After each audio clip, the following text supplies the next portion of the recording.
Hi everyone, I hope you all are doing good. So my name is Aman Singh and today we are going to study the 9th chapter of class 11th NCERT. तो जैसा कि आप सब जानते हैं कि हमने last lecture में इंसुलेशन और टेम्परेचर को ग्रेट डिटेल्स में देखा था। वहाँ पे हमने देखा था कि आइसोथर्म्स जो है आपके कैसे बिहेव करते हैं in the month of January and July. आज के लेक्चर में हम प्रेशर को डिटेल में स्टडी करेंगे, ठीक है। और प्रेशर से आपके क्या जनरेट होता है, विंड जनरेट होता है। जब भी आपके कहीं पे प्रेशर डिफरेंस होगा तो वहाँ पे आपके विंड फ्लो होगा। तो उसी विंड के पैटर्न को आज हम समझेंगे, एयर मासेस के बारे में पढ़ेंगे, ठीक है। और पूरे ग्लोब में डिस्ट्रीब्यूशन देखेंगे एयर मास का।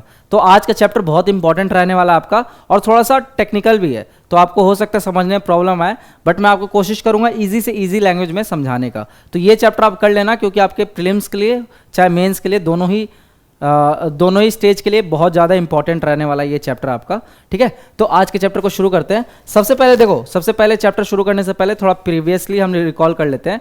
तो हमने प्रीवियस में क्या देखा था, टेम्परेचर, ठीक है। तो आपको पता है कि कहीं पे अगर टेम्परेचर डिफरेंस होगा ना तो वो आपके प्रेशर पे भी इंपैक्ट करेगा। जैसे फॉर एग्जांपल हम अगर कहीं पे टेम्परेचर को कम करते हैं तो वहाँ पे क्या होता है कि जो पार्टिकल्स होते हैं वो आपस में क्लोज आ जाते हैं, कॉम्पैक्ट फॉर्म में आ जाते हैं, ठीक है। तो जब पार्टिकल्स आपके क्लोज आ जाएंगे तो ऑटोमेटिकली जो प्रेशर होगा ना वहाँ का इंक्रीज हो जाएगा। यही कारण है कि जो आप पोलर एरिया में देखते हो तो जो आपका प्रेशर होता है वो ज़्यादा होता है, और इक्वेटोरियल रीजन में जहाँ पे आपके जो गैसेस रहते हैं या जो एयर रहता है वो आपका दूरी दूरी पे रहता है, ठीक है, कंपैक्टेड फॉर्म में नहीं रहता है। दैट्स वाई वहाँ पे क्या होता है, लो प्रेशर होता है। तो अब प्रेशर भी आपके दो टाइप से जनरेट होते हैं। जरूरी नहीं है कि ये ट्रेंड हमेशा आपका फॉलो करेगा, ठीक है। तो कहीं पे ये ट्रेंड का एनोमली भी देखने मिलेगा। जैसे फॉर एग्जांपल कहीं पे लो टेम्परेचर है तो कायदे से आपके क्या होना चाहिए, हाई प्रेशर होना चाहिए। बहुत जगह आप देखोगे लो टेम्परेचर तो है लेकिन हाई प्रेशर है। तो यहाँ पे हम दो टाइप का प्रेशर पढ़ते हैं। एक तो प्रेशर जो होता है आपका वो थर्मली इंड्यूस्ड होता है, थर्मली इंड्यूस्ड, और जो दूसरा होता है वो आपका होता है डायनेमिकली इंड्यूस्ड, डायनेमिकली इंड्यूस्ड, ठीक है। तो जो थर्मली इंड्यूस्ड होता है ना ये आपके टेम्परेचर पे डिपेंड करता है। मतलब यहां पे मैं बना देता हूं दूसरे कलर से, एक सेकेंड।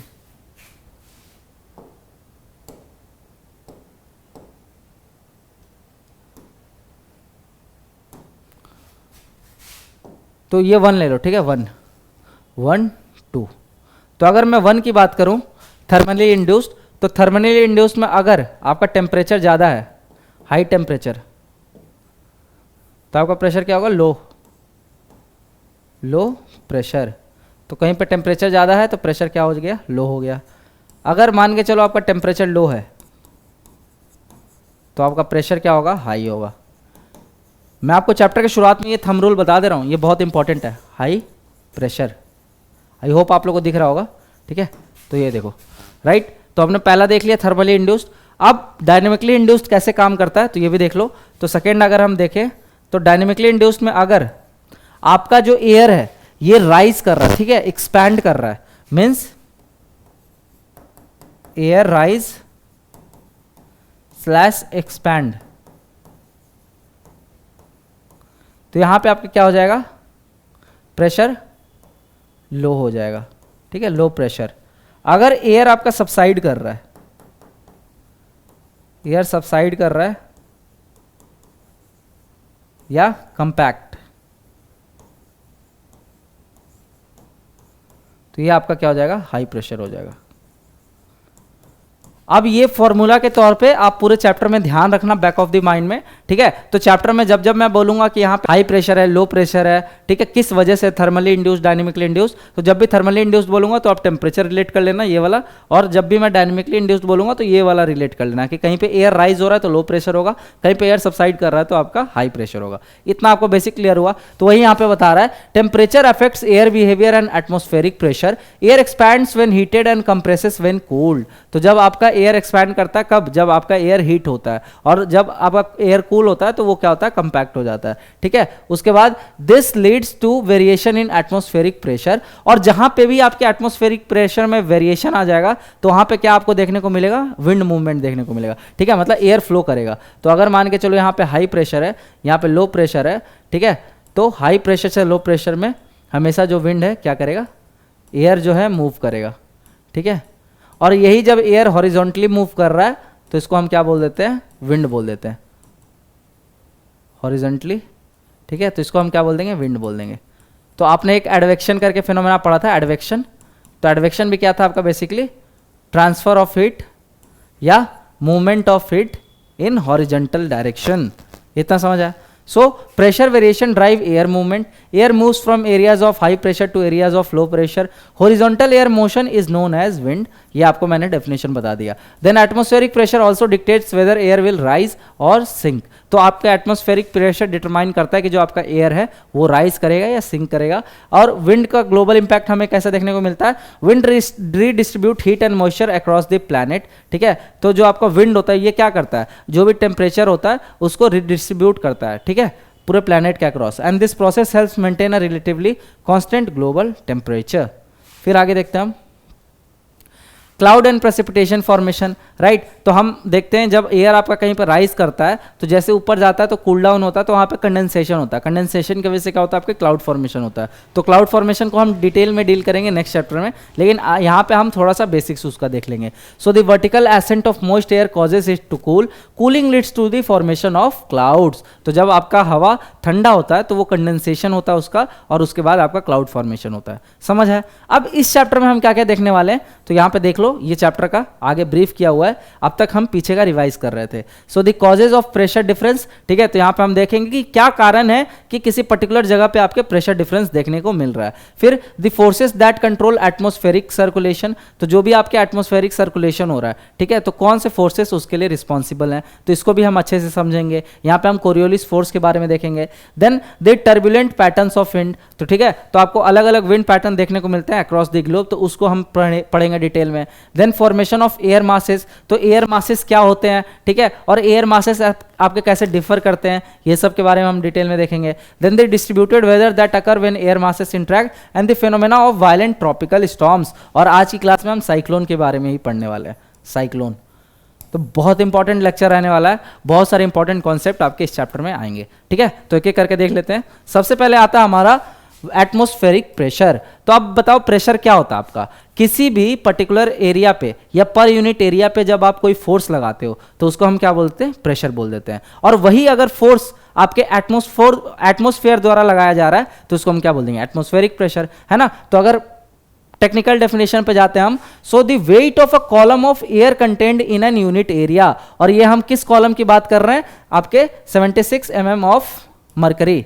तो हम मरकरी को स्टैंडर्ड लेते हैं, ठीक है। तो जो मरकरी कॉलम होता है ना, उस पे उसके यूनिट एरिया पे कितना प्रेशर एग्जर्ट कर रहा है, जो एयर पार्टिकल्स हैं उनके द्वारा कितना प्रेशर एग्जर्ट हो रहा है एयर पार्टिकल्स द्वारा, उसको हम क्या बोल दे रहे हैं, एटमॉस्फेरिक प्रेशर, राइट। और इसको हम कैसे मेजर करते हैं, बार में, तो bar is unit of pressure. वैसे नॉर्मल जो प्रेशर है उसको कैसे हम मेजर करते हैं, पास्कल में मेजर करते हैं। इतना क्लियर हुआ। So as one moves up the air gets rarefied and one feels breathless. और आपने लास्ट लेक्चर में देखा भी था कि जैसे जैसे हम हाइट पे जाते हैं, ठीक है, तो आपके जो गैस होते हैं वो क्या होते हैं, कम हो जाते हैं, रेरिफाइड हो जाते हैं, राइट। अब गैस कम होंगे तो आपका टेम्परेचर भी कम होगा और प्रेशर भी कम होगा, राइट। क्यों, क्योंकि आपके जो गैस है वही रिस्पॉन्सिबल है for the trapping of heat. तो गैस कम होंगे तो टेम्परेचर कम हो गया, क्योंकि हीट को एब्जॉर्व करने के लिए बचा ही नहीं। दूसरा चीज, वही जो पार्टिकल्स हैं, वही जो गैसेस हैं, they are responsible for exerting pressure on the surface of earth.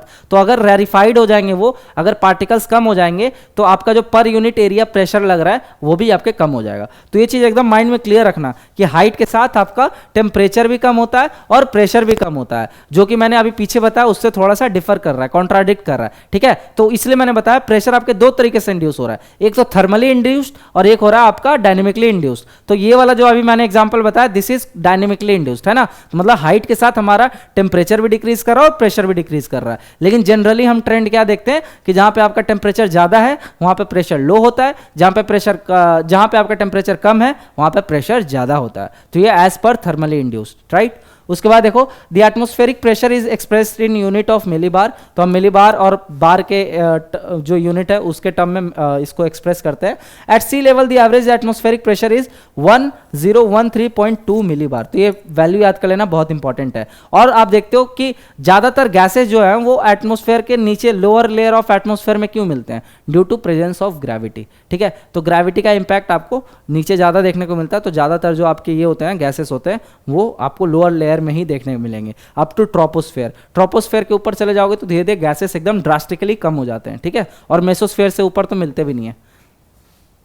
So due to gravity the air at the surface is denser and hence has higher pressure. उसके बाद हम देखेंगे air pressure is measured with the help of a mercury barometer of the aneroid और the aneroid barometer, right. तो ये pressure का आपका short notes हो गया। डेफिनेशन हमने देख लिया, weight of air column from sea level to top of atmosphere, इसका एक्सप्रेस कर रहा है मिली बार में। सी लेवल एवरेज क्या है आपका 1013.2 मिली बार। मेजरमेंट के लिए हम कौन सा डिवाइस यूज करते हैं, मर्करी या फिर एनेरॉइड बैरोमीटर। तो ये चीज आपको याद कर लेना है, ये आपके एग्जाम में पूछ सकते हैं। फिर आता आपका vertical variation of pressure.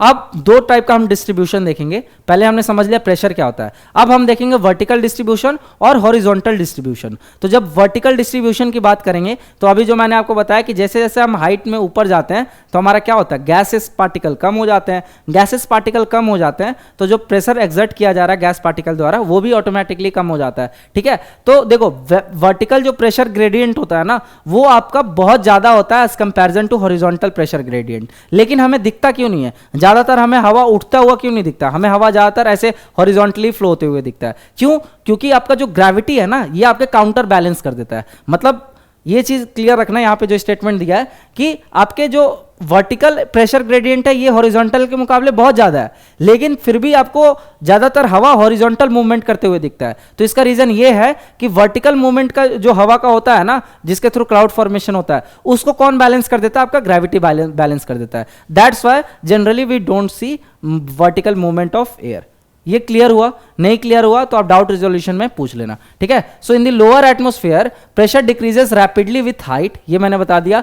The decrease amount of the about 1 millibar for each 10 metre. तो हर 10 मीटर पे 1 मिली बार आपका प्रेशर क्या होता है, कम हो जाता है, right. And increases in elevation, this rate of decrease is not always constant. और ये आपका कांस्टेंट नहीं है, ऑब्वियस सी बात है ना, ये डिपेंड करेगा आपके और भी वेरियस फैक्टर्स पे। Then table 9.1 illustrate the average pressure and temperature at selected elevation level for a standard atmosphere. तो ये टेबल में जो वैल्यू है बहुत इंपॉर्टेंट है, ये देख लेते हैं हम एक बार। तो सी लेवल पे हम कितना देख रहे हैं प्रेशर 1013.25 इन मिलीबार और टेम्परेचर आपका कितना लगभग 15.2 डिग्री सेल्सियस। फिर जैसे ही हम ऊपर जा रहे हैं 1 किलोमीटर ऊपर जा रहे हैं तो 1 किलोमीटर ऊपर गए तो आपका प्रेशर क्या हो रहा है, कम हो रहा है, और टेम्परेचर भी आपका क्या हो रहा है 15.2 से 8.7 पे आ गया, ठीक है। फिर जैसे ही हम और ऊपर गए 5 किलोमीटर पे आए तो आपका प्रेशर और कम हो गया, 898 से 540 हो गया, और टेम्परेचर जो है आपका -17.3 हो गया। फिर 5 किलोमीटर से जैसे ही 10 किलोमीटर पे हम आए तो आपका जो प्रेशर है वो 265 हो गया और टेम्परेचर जो हो गया -49.7 डिग्री सेल्सियस हो गया, ठीक है। तो ये चीज़ आपको क्लियर हो रहा होगा कि जैसे हम हाइट्स में ऊपर जा रहे हैं तो आपका प्रेशर और टेम्परेचर दोनों कम आ रहा है। उस दोनों का ही एक ही रीज़न है कि आपके जो गैस पार्टिकल्स है वो कम मिल रहे हैं ऊपर, ठीक है।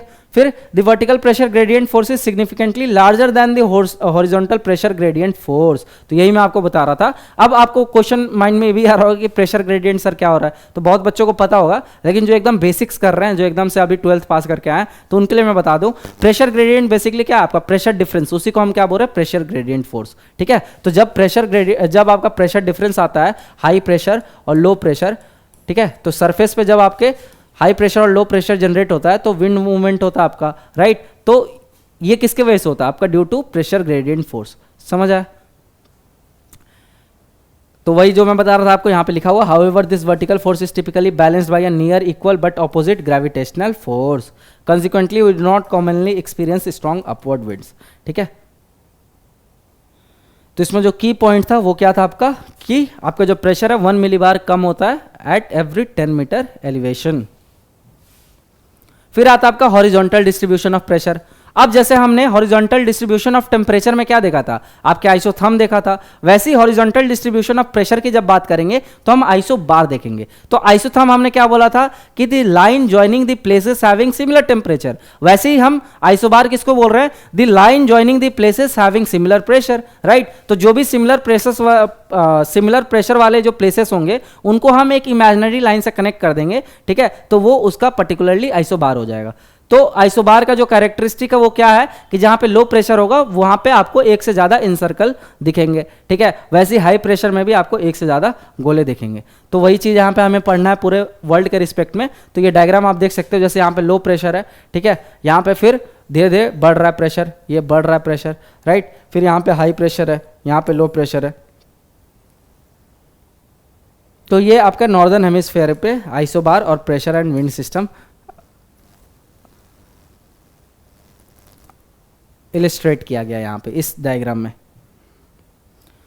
Then horizontal distribution of pressure is studied by drawing isobar at constant level. Isobar are lines connecting places having equal pressure. तो ये इसका definition हो गया, इसको स्टार मार्क कर लेना, ठीक है। Then to eliminate the effect of altitude on pressure, it is measured at any station after being reduced to sea level for purposes of comparison. तो अगर मान चलो हमें प्रेशर स्टडी करना होता है, ठीक है, तो जनरली हम क्या करते हैं, उसको सी लेवल से स्टडी करना प्रेफर करते हैं। तो बहुत बार आपको सी लेवल तो मिलेगा नहीं हर जगह, राइट। तो हम क्या करेंगे कि जो भी आपके मान के चलो किसी आप पर्टिकुलर हाइट पे हो, वहां से आपको प्रेशर को स्टडी करना है, तो हम सबसे पहले क्या करेंगे कि उस प्रेशर को सी लेवल वाले प्रेशर पे लेके आएंगे, ठीक है, ताकि वो हमारा स्टैंडर्ड रेफरेंस पॉइंट बन जाए, और उसके बाद वहां के अकॉर्डिंग आपके प्रेशर को स्टडी करेंगे हम। तो ये बेसिकली प्रोसेस फॉलो किया जाता है। So the sea level pressure distribution is shown on weather map. और यहाँ पे कैरेक्टरिस्टिक दे रखा है, low pressure system is enclosed by one or more isobar with the lowest pressure in the centre. High pressure system is also enclosed by one or more isobar with the highest pressure in the centre. फिर आता है आपका world distribution of sea level pressure. अब हम world distribution पढ़ेंगे, ठीक है। अब यहाँ पे आपको जो एयर मूवमेंट है, डायनेमिकली इंड्यूस्ड और थर्मली इंड्यूस्ड, वो देखने को मिलेगा, राइट। बाकी अपने माइंड में दो चीज हमेशा क्लियर रखना, वही वाला, जहाँ पे हाई प्रेशर होगा, ठीक है, जहाँ पे हाई टेम्परेचर होगा वहाँ पे हाई प्रेशर देखने को मिलेगा, और जहाँ पे आपके एयर सबसाइड करेंगे वहाँ पे भी आपको हाई प्रेशर देखने को मिलेगा। तो ये दो चीज माइंड में क्लियर रखोगे ना, तो आप आराम से इजीली डायग्राम में जो एक्सप्लेन करने वाला हूँ वो समझ जाओगे। So the key pressure belts include equatorial low, सब ट्रॉपिकल हाई, सब polar low and polar high. तो ये चारों को हम एक बार समझ लेते हैं क्या क्या है, ठीक है। तो इसके लिए आपको एक डायग्राम समझना पड़ेगा, मैं बना ही देता हूँ।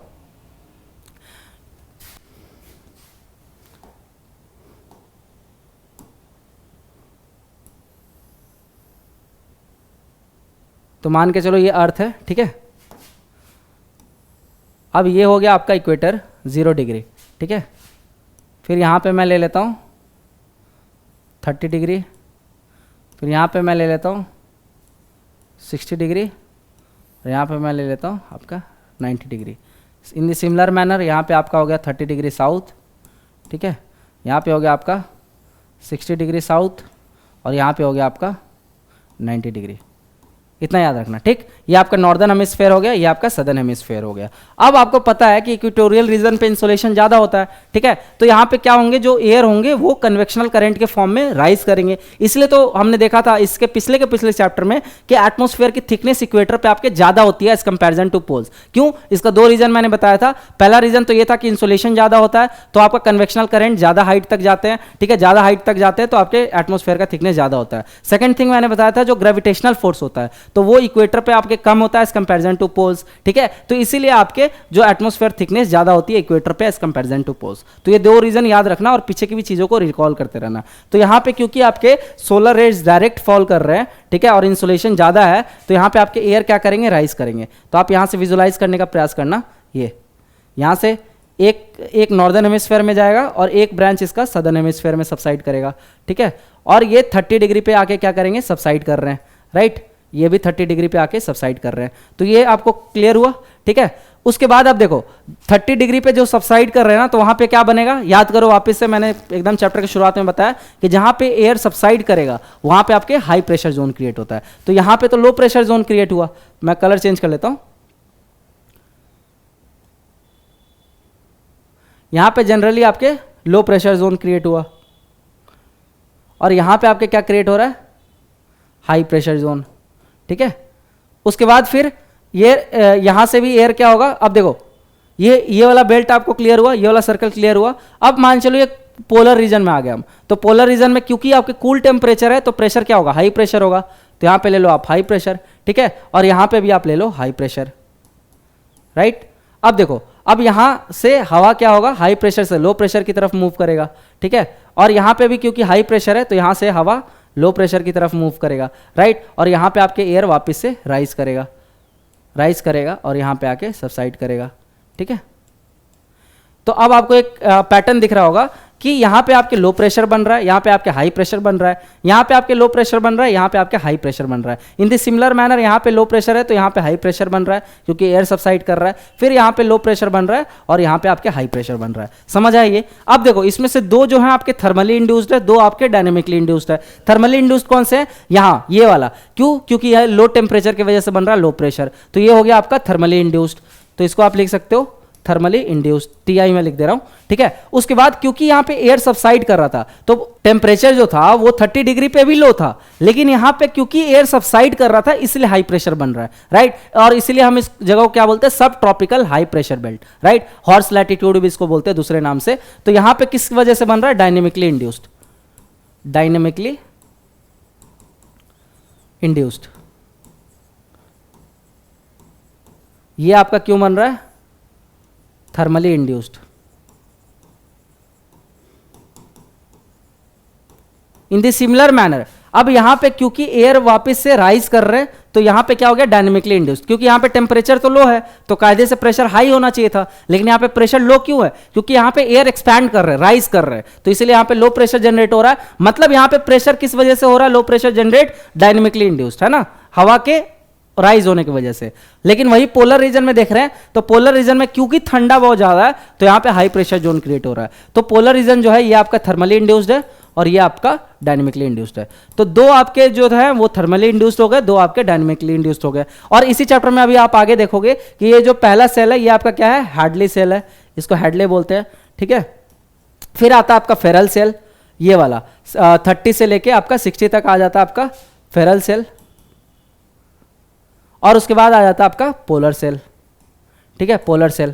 तो ये 3 सेल अभी आगे हम देखेंगे। उसका जोन में अगर हम डिवाइड करना चाहें तो ये आ गया आपका टॉरिड जोन या ट्रॉपिकल जोन, ठीक है। ये 30 से लेके यहां तक 30 तक ये हो गया आपका ट्रॉपिकल जोन, ट्रॉपिकल बोल लो या टॉरिड बोल लो, ठीक है। फिर 30 से 60 तक आपका क्या हो गया? टेम्परेट हो गया, टेम्परेट। और 60 से 90 आपका क्या हो गया? फ्रिजिड हो गया, फ्रिजिड बोल लो या पोलर बोल लो, ठीक है। यहां पे आपका टेम्परेट हो गया और यहां पे फ्रिजिड हो गया। समझ आया? तो आई होप आप लोग को बेसिक क्लियर हुआ होगा नुआंसेस। अब हम पढ़ते हैं। तो देखो एनसीईआरटी में तो आपके डायरेक्ट लाइन बाय लाइन दे दिया रहता है, लेकिन आपको उसको विजुलाइज करने की नीड होती है, तब जाके आपको ये कॉन्सेप्ट्स क्लियर होंगे। तो ये कॉन्सेप्ट्स दोबारा रिवाइंड करके देख लेना, नहीं समझ आया तो वापस आते हैं अपने इस पे, ठीक है। तो इक्वेटोरियल लो हम कहां देख रहे हैं? आपके 0 डिग्री पे। An area of low sea level pressure found near the equator. फिर सब ट्रॉपिकल हाई हमने कहां देखा? 30 डिग्री नॉर्थ और 30 डिग्री साउथ पे, ठीक है। So high pressure areas located along 30 degree north and 30 degree south. और इस रीजन में ना आपके क्लाउड फॉर्मेशन नहीं होता है। क्लाउड फॉर्मेशन नहीं होगा तो बारिश नहीं होगा, और बारिश नहीं होगा तो इसलिए यहां पे ज्यादातर आपको डेजर्ट्स देखने को मिलते हैं, हॉट एंड ड्राई डेजर्ट। तो ये भी हम इस चैप्टर में ही देखेंगे। उसके बाद आता है आपका सब पोलर लो। तो जो हमने 60 डिग्री पे देखा वो आपका सब पोलर एरिया आता है, और वहां पे हमने प्रेशर क्या देखा? लो प्रेशर बेल्ट देखा, इसलिए इसका नाम क्या पड़ा है? Subpolar lows. Low pressure belts found further poleward along 60 degree north and 60 degree south. और पोलर हाई में जो हमने पोलर रीजन 90 डिग्री पे देखा, so high pressure observe near the poles. फिर आओ ये, अब ये डायग्राम आप थोड़ा सा रीड करो। डिस्ट्रीब्यूशन ऑफ प्रेशर इन जनवरी। तो जनवरी के टाइम पे आप देख रहे होगे, यहां पे देखो, यहां पे जो ITCZ जहां पे फॉर्म हो रहा है, इंटर ट्रॉपिकल कन्वर्जेंस जोन, जहां पे हवा दोनों साइड से आके क्या करते हैं? कन्वर्ज करते हैं और राइज करते हैं। तो इसको हम क्या बोलते हैं? ITCZ, inter tropical convergence zone. और ये आपके शिफ्ट करता है। जनवरी में आपके ठंड रहता है, ठीक है, तो साउथवर्ड शिफ्ट करता है, और गर्मी के टाइम पे, जुलाई के टाइम पे आपके क्या होता है? नॉर्थवर्ड शिफ्ट हो जाता है, ठीक है। इतना समझ आया? फिर देखो आगे ये, तो यहां पे आप एक बार पैटर्न ऑब्जर्व करो, तो यहां पे आपको हाई प्रेशर देखने को मिल रहा होगा, ठीक है। ये हाई प्रेशर किस वजह से?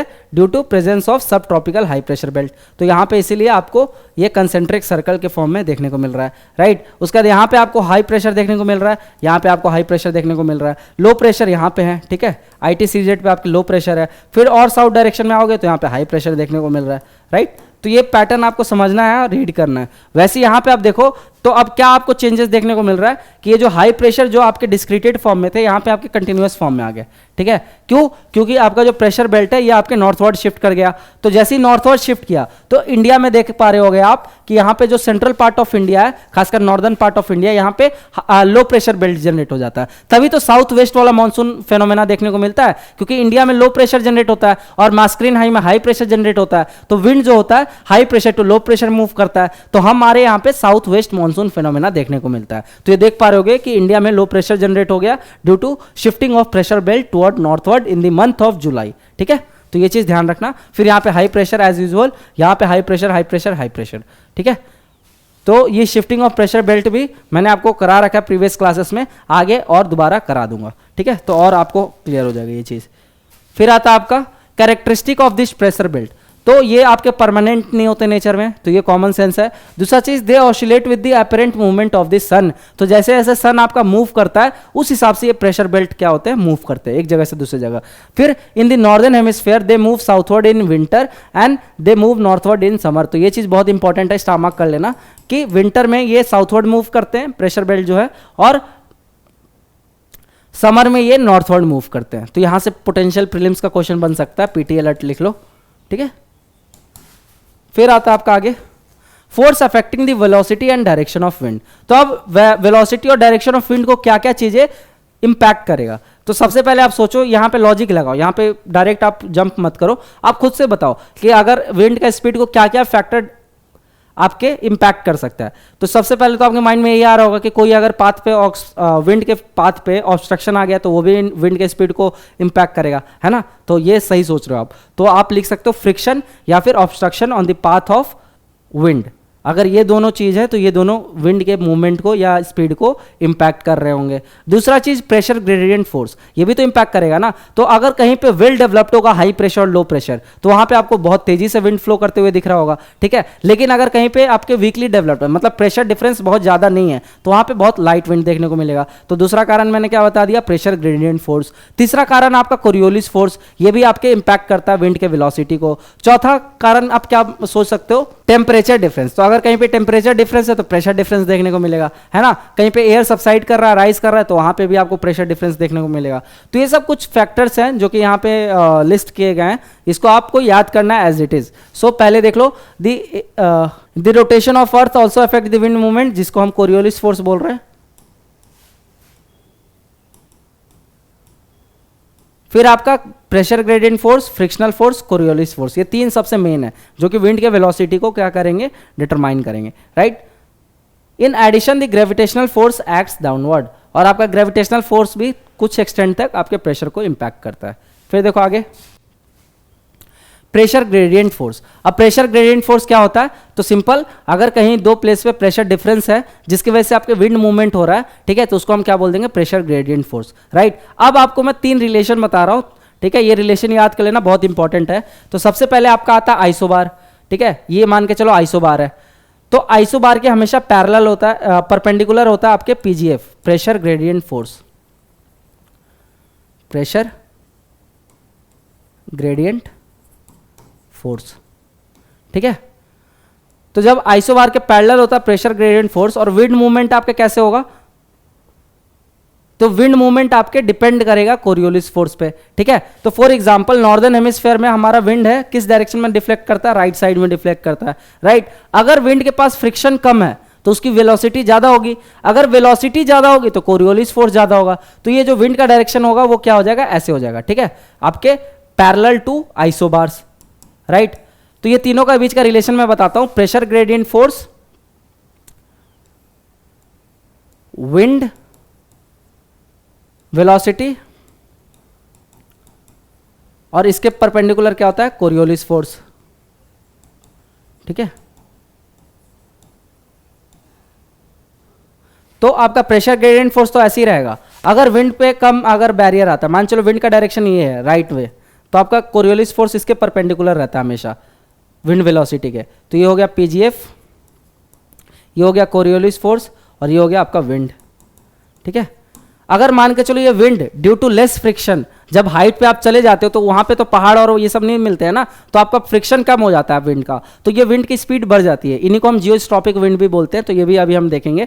तो जब आपकी विंड की स्पीड बढ़ जाएगी तो ये आपके क्या हो जाएगा, पैरेलल टू आइसोबार हो जाएगा। तो दूसरा डायग्राम क्या हो जाएगा, मान के चलो अगर लेस फ्रिक्शन है, लेस फ्रिक्शन,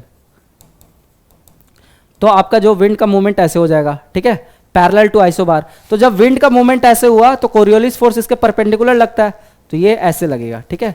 तो जो कोरियोलिस फोर्स होगा ये ऑपोजिट हो जाएगा प्रेशर ग्रेडियंट फोर्स के। तो ये हो गया आपका पीजीएफ, ये हो गया आपका कोरियोलिस फोर्स, और ये हो गया आपका विंड मूवमेंट। इतना क्लियर हुआ आपको? अब ये टेंशन मत लेना, मैं आपको अभी कोरियोलिस फोर्स भी समझाने वाला हूँ, ठीक है, और विंड मूवमेंट, जियोस्ट्रॉपिक विंड को भी थोड़ा डिटेल में समझाने वाला हूँ। लेकिन अभी ये दोनों ग्राफ याद रखना है ना, माइंड में आपने क्लियर रखना। So the difference in atmospheric pressure produce a force, right? The rate of change of pressure with respect to distance is the pressure gradient. तो जैसे जैसे आप डिस्टेंस पे, जैसे मान चलो एक जगह से दूसरे जगह गए और आपका प्रेशर चेंज हुआ, तो उसको हम क्या बोल रहे हैं, प्रेशर ग्रेडियंट बोल रहे हैं। अब कहीं पे अगर आपको प्रेशर ग्रेडियंट, अगर कहीं पे आइसोबार्स क्लोजली दिख रहे हैं, क्लोजली स्पेस्ड, ठीक है, तो हम क्या बोलेंगे कि वहां पे आपको विंड मूवमेंट स्पीड दिखेगी, right? So if PGF is high, या फिर और आइसोबार्स आर क्लोजली स्पेस्ड, तो विंड मूवमेंट आपको क्या दिखेगी, ज्यादा दिखेगी। और इसका वाइस वर्सा भी आपके ट्रू है, समझ आया? फिर आता आपका frictional force. So it affect the speed of wind. Frictional force obvious सी बात है, अफेक्ट कर रहा है स्पीड। फिर it is the greatest at the surface. तो सरफेस पे ज्यादा फ्रिक्शनल फोर्स क्यों रहता है? ड्यू टू टेरेस्ट्रियल फ्रिक्शन, क्योंकि आपके सरफेस ऑफ द अर्थ पे माउंटेन्स प्रेजेंट रहते हैं, प्लेट्यूज प्रेजेंट रहते हैं, तो ये क्या करते हैं, ऑब्स्ट्रक्शन क्रिएट करते हैं on the path of wind movement, ठीक है। लेकिन जैसे जैसे आप हाइट पे चले जाते हो तो हाइट पे आपके क्योंकि पहाड़ वगैरह तो प्रेजेंट है नहीं, तो आपकी जो हवा के लिए बीच में कोई बैरियर नहीं आता है और स्पीड आपकी इंक्रीज हो जाती है हवा की, right. So it influence generally extend up to an elevation of 1 to 3 kilometre over the sea surface. The friction is minimal. तो यहां पे आप दोनों का डिफरेंस देख सकते हो। Strong pressure gradient isobar close together, higher wind speed, और वीक प्रेशर ग्रेडियंट में isobar far apart, lower wind speed. तो ये चीज मैं आपको बताने का प्रयास कर रहा था पीछे, ठीक है।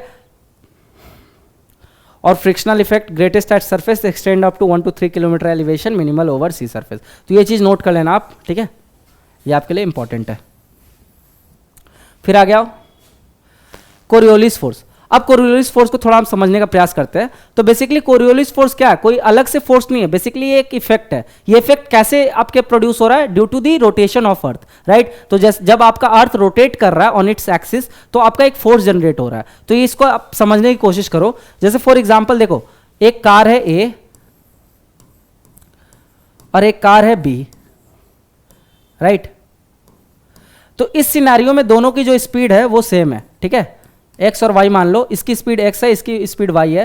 तो पहला केस अगर मान के चलो, केस 1, ठीक है, अगर x is equal to Y है, तो इस b में से मान के चलो किसी बच्चे ने बॉल फेंका तो डायरेक्टली a पे आएगा, समझ आए? इतना क्लियर है। अब मान चलो केस 2 लेते हैं हम, ठीक है। तो अगर मान के चलो x की स्पीड मैंने बढ़ा दी, राइट, तो क्या होगा? अब दूसरे सिनेरियो में क्या होगा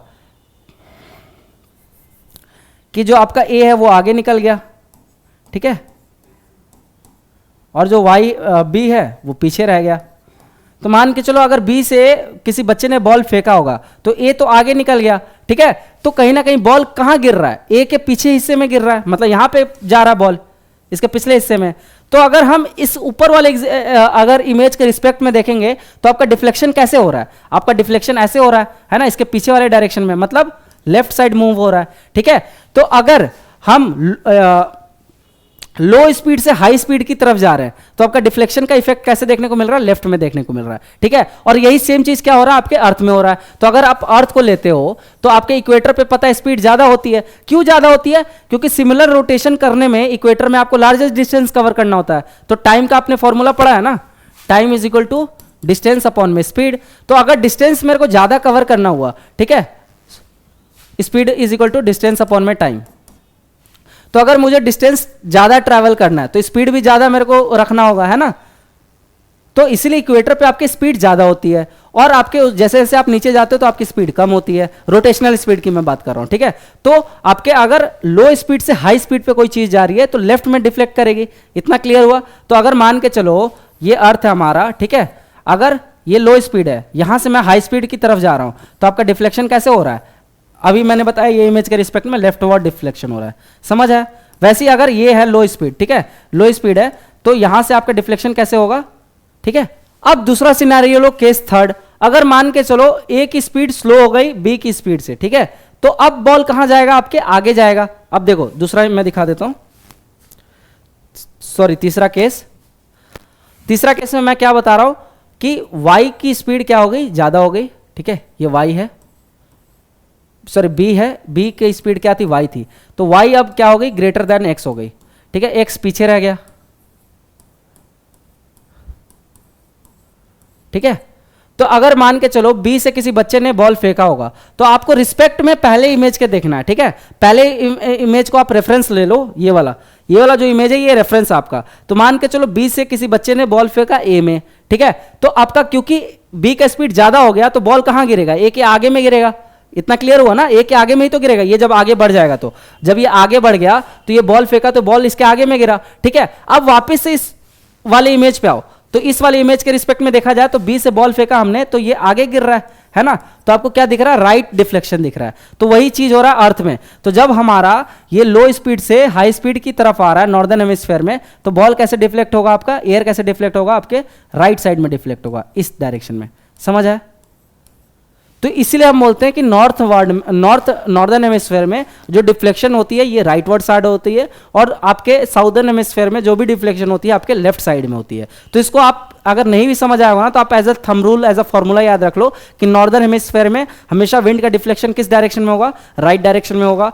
साउथ साइड में किस डायरेक्शन में होगा, लेफ्ट साइड में होगा। बाकी कॉन्सेप्ट मैंने समझा दिया कि इसके पीछे का लॉजिक क्या है। लॉजिक लेकिन थोड़ा समझने में प्रॉब्लम आती है क्योंकि आप लोग का इतना विजुअलाइजेशन स्ट्रांग नहीं होता, लेकिन अगर आप विजुअलाइजेशन स्ट्रांग रख लोगे तो आपको इजिली ये चीज़ क्लियर हो जाएगी।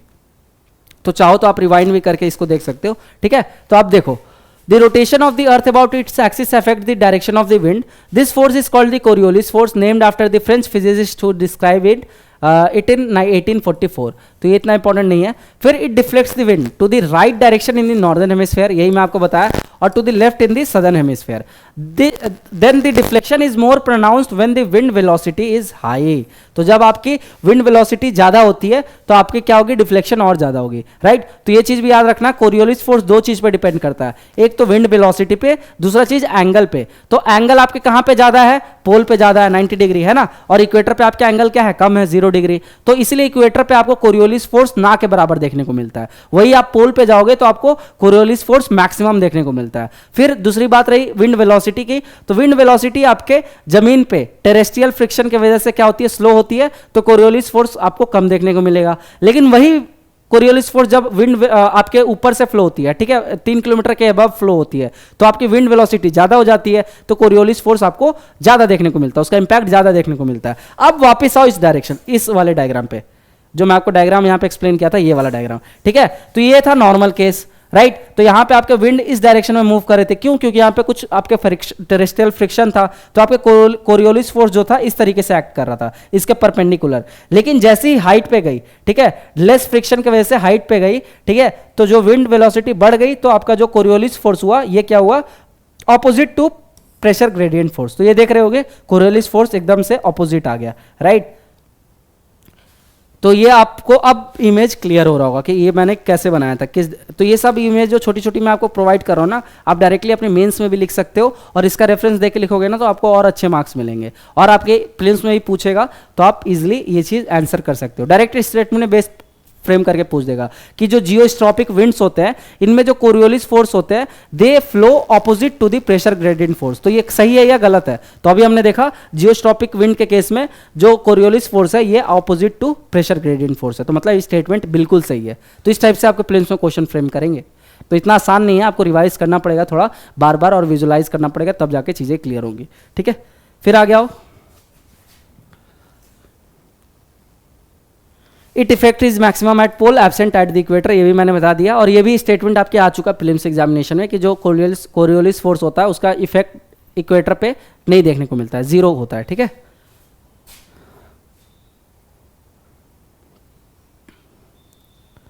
So northern hemisphere deflect wind to the right, southern hemisphere deflect wind to the left, maximum effect at the pole, zero effect at the equator.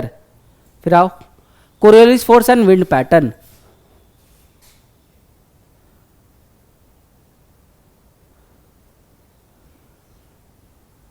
तो the Coriolis force acts perpendicular to the pressure gradient force, ये मैंने आपको बता दिया कि जो Coriolis force है ये प्रेशर ग्रेडियंट फोर्स के परपेंडिकुलर एक्ट करता है, ठीक है। तो ये चीज मैंने ये डायग्राम से बताया था आपको, ये प्रेशर ग्रेडियंट फोर्स, ठीक है, ये है आपका विंड मूवमेंट और ये था आपका कोरियोलिस फोर्स, राइट। और जो प्रेशर ग्रेडियंट फोर्स होता है ये परपेंडिकुलर टू आइसोबार होता है, तो ये आइसोबार है और ये आपका क्या है, प्रेशर ग्रेडियंट फोर्स, समझ आया। So the higher the pressure gradient force the more is the velocity of the wind, ठीक है। तो ये क्लियर है कि अगर प्रेशर ग्रेडियंट फोर्स ज़्यादा होगा तो वेलोसिटी ऑफ विंड ज़्यादा होगा। The larger is the deflection in the direction of wind, और ज़्यादा वेलोसिटी होगा विंड का तो कोरियोलिस फोर्स क्या होगा, ज़्यादा उसका इफेक्ट देखने को मिलेगा, ज़्यादा डिफ्लेक्शन देखने को मिलेगा। So as a result of this two forces operating perpendicular to each other in the low pressure areas, the wind around it at the equator the Coriolis force is zero, the wind blow perpendicular to the isobar, the low pressure gets filled instead of getting intensified. This is the reason why tropical cyclones are not formed near the equator. तो यही कारण है कि जो tropical cyclone होते हैं equator पे form नहीं होते हैं, क्यों, क्योंकि यहाँ पे कोरियोलिस फोर्स जीरो है। और ट्रॉपिकल साइक्लोन फॉर्म होने के लिए one of the essential criteria है कि प्रेजेंस ऑफ कोरियोलिस फोर्स होना चाहिए। तो समझ रहे हो इन्होंने कैसे साइक्लोन से इसको रिलेट कर दिया। फिर आगे देखते हैं प्रेशर एंड विंड, ठीक है। So the velocity and direction of the wind are the net result of the wind generating forces in the upper atmosphere approximately 2 to 3 kilometre above the surface, wind are largely free from their frictional effect of the surface, they are primarily controlled by the pressure gradient and Coriolis force. तो already हम देख के आ रहे हैं। और जियोस्ट्रॉपिक wind के बारे में मैंने बता दिया कि जो विंड आपके हाई एल्टीट्यूड पे फ्लो करती है तो यहाँ पे कम फ्रिक्शन होता है, इसी वजह से ये आपके लगभग पैरेलली फ्लो करते हैं आइसोबार के, ठीक है। तो ये चीज क्या क्लियर रखना, they flow parallel to the isobar, ये लाइन इंपॉर्टेंट है, ठीक है। और जो जेट स्ट्रीम होते हैं they are subset of geostrophic wind, मतलब ये भी काइंड ऑफ आपके जियोस्ट्रॉपिक विंड होते हैं, बस कुछ कैरेक्टरिस्टिक जो होती है जेट स्ट्रीम की वो डिफरेंट होती है जियोस्ट्रॉपिक विंड से, समझ आया। तो जेट स्ट्रीम के बारे में भी हम देखेंगे जब आगे आपके आएगा वो टॉपिक। तो उसके बाद देखो आगे यहां पे दे रखा डायग्राम, ठीक है, उसी का इलस्ट्रेशन दे रखा, आप चाहो तो देख सकते हो। सो जियोस्ट्रॉपिक विंड को अगर एक लाइन में डिफाइन करना हुआ तो wind that blows parallel to isobars when pressure gradient force balance Coriolis force occurring 2-3 kilometre above surface where friction is minimal. Then हम देखेंगे विंड सर्कुलेशन पैटर्न। अब विंड सर्कुलेशन पैटर्न में भी हम क्या देखेंगे, ऑलरेडी जो मैंने एक्सप्लेन कर दिया, ठीक है। तो मैं इसलिए क्लास के स्टार्टिंग में आपको थोड़ा टाइम लेके चीजें एक्सप्लेन कर देता हूं, तो अब सब चीजें रिपीटेड आपको मिलेंगी देखने को। और उसके बाद हम थोड़ा सा वर्ल्ड डिस्ट्रीब्यूशन देख लेंगे जो भी आपका विंड सिस्टम का है। So the wind circulation around a low is called cyclonic circulation, around a high it is called anti cyclonic circulation. तो ये चीज ध्यान रखना कि नॉर्दर्न हेमिस्फेयर में जो आपका साइक्लोन का मूवमेंट होता है ना, ये आपका एंटी क्लॉकवाइज डायरेक्शन में होता है, वही सदर्न हेमिस्फेयर में आपके क्लॉकवाइज डायरेक्शन में होता है। तो ये चीज तो पहले ध्यान रखना। फिर उसके बाद आपका आता है the direction of wind around such system changes according to their location in different hemisphere. The wind circulation at the earth surface around low and high on many occasions is closely related to the wind circulation at higher level. So over low pressure areas the air will converge and rise. तो ये मैंने आपको बता दिया था क्योंकि equatorial zone पे low pressure zone रहता है तो एयर क्या करते हैं, कन्वर्ज करते हैं और राइज करते हैं। In the similar manner high pressure zone में एयर सबसाइड करते हैं और आपके डाइवर्ज करते हैं, राइट। उसके बाद apart from convergence the rising of air is also caused by, तो राइजिंग ऑफ एयर सिर्फ आपके लो प्रेशर की वजह से नहीं हो रहा है बल्कि और भी कुछ फैक्टर्स हैं, जैसे for example formation of eddies. तो अब एडीज क्या होते हैं, तो एडीज समझने के लिए आपको जेट स्ट्रीम का थोड़ा सा बेसिक नॉलेज होना चाहिए। तो जेट स्ट्रीम में ना डिफरेंट स्टेजेस होते हैं जिसमें आपका जेट स्ट्रीम फॉर्म होता है। तो जब आपका जेट स्ट्रीम 3rd या 4th स्टेज में होता है ना, तो जेट स्ट्रीम का स्पीड स्लो हो जाता है और वो मियांडर करने लगता है, राइट। जब जेट स्ट्रीम मियांडर करने लगता है तो उसके बाद क्या होता है, आपके यहाँ पे प्रेशर डिफरेंस क्रिएट होता है। तो बीच में आपके क्रिएट हो जाता है लो प्रेशर और यहां पे हो जाता आपका हाई प्रेशर, ठीक है। तो जब हाई प्रेशर से लो प्रेशर में विंड आता है तो ये क्या करता है, ये जो चेन होता है ये टूट जाता है और आपका एक सर्कुलेशन टाइप में फॉर्म हो जाता है, उसी को हम एडिज बोलते हैं। अब यहाँ पे मैं डिटेल में आपको एक्सप्लेन नहीं कर रहा, बस एक बेसिकली ब्रीफ दे दिया, जब आगे आएगा तो मैं डिटेल में बताऊंगा। फिर कन्वेक्शन करंट की वजह से भी आपके एयर राइज करते हैं। फिर आपका ओरोग्राफिक अपलिफ्ट, तो बहुत बार क्या होता है कि जब विंड के पाथ में कोई बैरियर आ जाता है, जैसे माउंटेन आ गया, तो माउंटेन की वजह से क्या करता है, वो एयर असेंड करने लगता है, तो उसके वजह से भी आपका एयर क्या करता है, कन्वर्ज करता है। फिर आता है आपका अपलिफ्ट अलंग फ्रंट्स, तो जब आपके फ्रंट फॉर्मेशन होता है, अभी हम देखेंगे फ्रंटोजेनेसिस, तो वहां पे भी आपके क्या कर रहे हैं, दो एयर आपके अपलिफ्ट कर रहे हैं, ठीक है। तो अभी इसको हम समझेंगे फोर्थ पॉइंट को। जब आपका कन्वर्जेंस हो रहा है तो आपका क्या हो रहा है, लो प्रेशर जनरेट हो रहा है, जब डाइवर्जेंस हो रहा है तो हाई प्रेशर जनरेट हो रहा है, राइट। साइक्लोन आपके pressure condition at the centre low है, तो साइक्लोन में आपके जो सेंटर में होता है लो प्रेशर होता है, ठीक है। Wind direction in northern hemisphere anti clockwise, wind direction in southern hemisphere clockwise. वैसे ही आप एंटी साइक्लोनिक कंडीशन कहां देखते हो, अगर प्रेशर कंडीशन इस बीच में हाई रहता है, जैसे हम साइक्लोन में देख रहे हैं कि लो प्रेशर होता है, ठीक है, सेंटर में, वैसे एंटी साइक्लोन में आपके हाई प्रेशर होता है सेंटर में। दूसरा चीज डायरेक्शन जो होता है चेंज हो जाता है, जैसे साइक्लोन का एंटी क्लॉकवाइज नॉर्दर्न हेमिस्फीयर में होता है, वही एंटी साइक्लोन का क्लॉकवाइज होता है आपके नॉर्दर्न हेमिस्फीयर में, और vice versa is also true, ठीक है। तो वही दे रखा है, नॉर्दर्न हेमिस्फीयर में क्लॉकवाइज और सदर्न हेमिस्फीयर में एंटी क्लॉकवाइज। तो ये डब्बे को याद कर लेना, यहां से बहुत क्वेश्चंस बनते हैं, बहुत क्वेश्चंस, खासकर आपके UPSC allied examination like CDS, CAPF, NDA, कोई भी एग्जामिनेशन दे रहे हो तो ये क्वेश्चन यहां से तो फ्रेम होगा ही होगा। Then general circulation of the atmosphere देख लो, तो ये भी मैंने अभी आपको एक्सप्लेन कर दिया, ठीक है। 0 डिग्री से आपके एयर राइज कर रहा है, 30 डिग्री पे सबसाइड कर रहा है, राइट। वैसे 60 डिग्री पे आपके राइज कर रहा है और यहाँ पे आपके सबसाइड कर रहा है। तो ये जो सेल बन रहा है आपका, ये है हैडली सेल, ठीक है। फिर ये हो गया फेरल सेल। अब धीरे धीरे इनकी हाइट कम क्यों हो रही है, क्योंकि आपका ग्रेविटेशनल फोर्स पोल के साइड ज्यादा बढ़ रहा है। और ये हो गया आपका पोलर सेल। तो ये 3 सेल आपके फॉर्म होते हैं, एक होता है आपका हैडली सेल, फिर आता है आपका फेरल सेल, फिर आता है आपका पोलर सेल। इस डायरेक्शन में बनता है, ये 0 डिग्री, ये 30 डिग्री, ये 60 डिग्री, ये 90 डिग्री। इसी डायरेक्शन में आपके साउथ में ही फॉर्मेशन होगा। तो Hadley cell, Ferrel cell, polar cell, समझ आया। तो ये इस टाइप का आप डायग्राम चाहो तो बना सकते हो। जो आपके प्लेनेटरी विंड्स है, ठीक है, जो आपके ट्रेड विंड्स है, ये किन किन फैक्टर की वजह से इंपैक्ट होते हैं, तो ये यहां पे दे रखा है। Latitudinal variation of atmospheric heating, तो ड्यू टू लैटिट्यूडनल वेरिएशन। फिर आपका आता है इमरजेंस ऑफ प्रेशर बेल्ट, तो आपका प्रेशर बेल्ट की वजह से भी आपके क्या होते हैं, प्लैनेटरी विंड्स डिफर करते हैं, उनकी मूवमेंट इंपैक्ट होती है। फिर migration of belts following apparent path of the sun, distribution of continent and ocean, rotation of the earth. तो ये सारे कुछ फैक्टर्स हैं जो कि विंड के मूवमेंट को डिटरमाइन कर रहे हैं। तो ये ऑलरेडी हम देख के ही आ रहे हैं। फिर देखो एटमॉस्फेरिक सर्कुलेशन सेल्स, तो देखो the air at the intertropical convergence zones rises due to convection caused by high insulation, creation of low pressure. ये भी हमने देख लिया कि क्यों ITCZ पे आपके एयर राइज कर रहे हैं, क्योंकि आपके वहां पे कन्वेक्शन कॉज हो रहा है और लो प्रेशर जनरेट हो रहा है। लो प्रेशर क्यों जनरेट हो रहा है, क्योंकि इंसुलेशन ज्यादा है। Then winds from the tropics converge at this low pressure zone. The converged air rises along with convective cell reaching the top of the troposphere up to 14 km altitude and moving towards poles. तो यही कारण है कि जो आपके equator पे atmosphere की thickness ज़्यादा होती है और पोल पे आपके एटमॉस्फेयर की थिकनेस कम होती है। 2024 के प्रीलिम्स में डायरेक्टली यहीं से क्वेश्चन पिक किया हुआ था, तो आपको ये चीज़ ध्यान रखना है। फिर आगे वही सब सेम दे रखा है कि near the land surface the air flows toward the equator as the easterlies. The easterlies from either side of the equator converge in the intertropical convergence zone. तो ये जो आप विंड मूवमेंट देख रहे हो, ठीक है, तो जो भी विंड आपके वेस्टवर्ड साइड से आ रही है तो उनको हम वेस्टर्लीज बोल देंगे। तो वेस्टर्लीज आपको जनरली इस वाले जोन में देखने को मिलता है, टेम्परेट जोन में, ठीक है। ये हो गया आपका वेस्टर्लीज। वैसे ही यहाँ पे वेस्टर्लीज आपको देखने को मिल रहा है, राइट। और ईस्टर्लीज आपको कहाँ पे देखने को मिलेगा, आपको ये पोलर साइड में ईस्टर्लीज देखने को मिलेगा। क्यों, क्योंकि ये इस साइड से जनरेट हो रहा है, इस डायरेक्शन में, राइट। यहाँ पे ईस्टर्लीज देखने को मिलेगा। और जो आपके 30 डिग्री नॉर्थ से लेकर 30 डिग्री साउथ में आपको ट्रेड विंड्स देखने को मिलेंगे। बाकी प्रेशर बेल्ट शिफ्ट होता है तो आपके ये जो विंड्स हैं ये भी शिफ्ट होते हैं।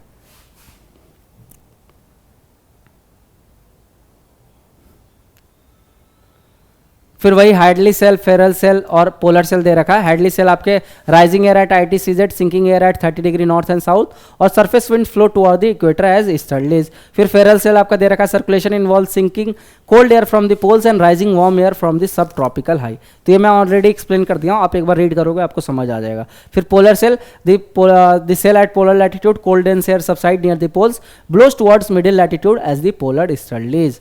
सो these 3 cells set the pattern for the general circulation of atmosphere. तो इसको अच्छे से रट जाना अपने मेंस के लिए और प्रीलिम्स के लिए, दोनों के लिए बहुत ज़्यादा इंपॉर्टेंट है ये टॉपिक, ठीक है। डायग्राम को एक बार दोबारा गो थ्रू करना, शॉर्ट नोट्स जो हम प्रोवाइड कर रहे हैं वहाँ से कीवर्ड्स निकाल लेना, तब जाके बार बार आप पढ़ोगे तो आपको चीज़ें समझ आएगी। और मेरी वीडियो को भी तो चाहो तो रिवाइंड करके देख सकते हो। अगर मान के चलो बहुत बार मेरा एक्सप्लेनेशन थोड़ा फास्ट हो जाता है तो आप स्पीड भी आपको कम करने का ऑप्शन प्रोवाइड किया गया है, तो स्पीड कम करके आप रिवाइंड कर करके चीज़ें सीख लो। तो सीखने की इच्छा होगी ना तो आप आराम से सीख ही जाओगे। फिर देखो आगे, यहाँ पे वही दे रखा है इसी का, ठीक है। Large scale wind of atmospheric initiative, large and slow moving current of the ocean, ocean in turn provide an input of energy and water vapour into air. और ओशन में भी जो आप करंट देखते हो ना, ओशन करंट, वो भी किस वजह से जनरेट हो रहे हैं? Due to presence of Coriolis force और ये विंड मूवमेंट है ना। तो इस विंड मूवमेंट की वजह से आपको और भी इंपैक्ट देखने को मिलते हैं, लाइक एल निनियो, ला निनिया, ये आपको पैसिफिक साइड में देखने को मिलता है, right. Then general atmospheric circulation and its impact on ocean. So warming and cooling of the Pacific Ocean is most important in terms of general atmospheric circulation. So the warm water of the central Pacific Ocean slowly drifts towards South American coast and replace the cool Peruvian current.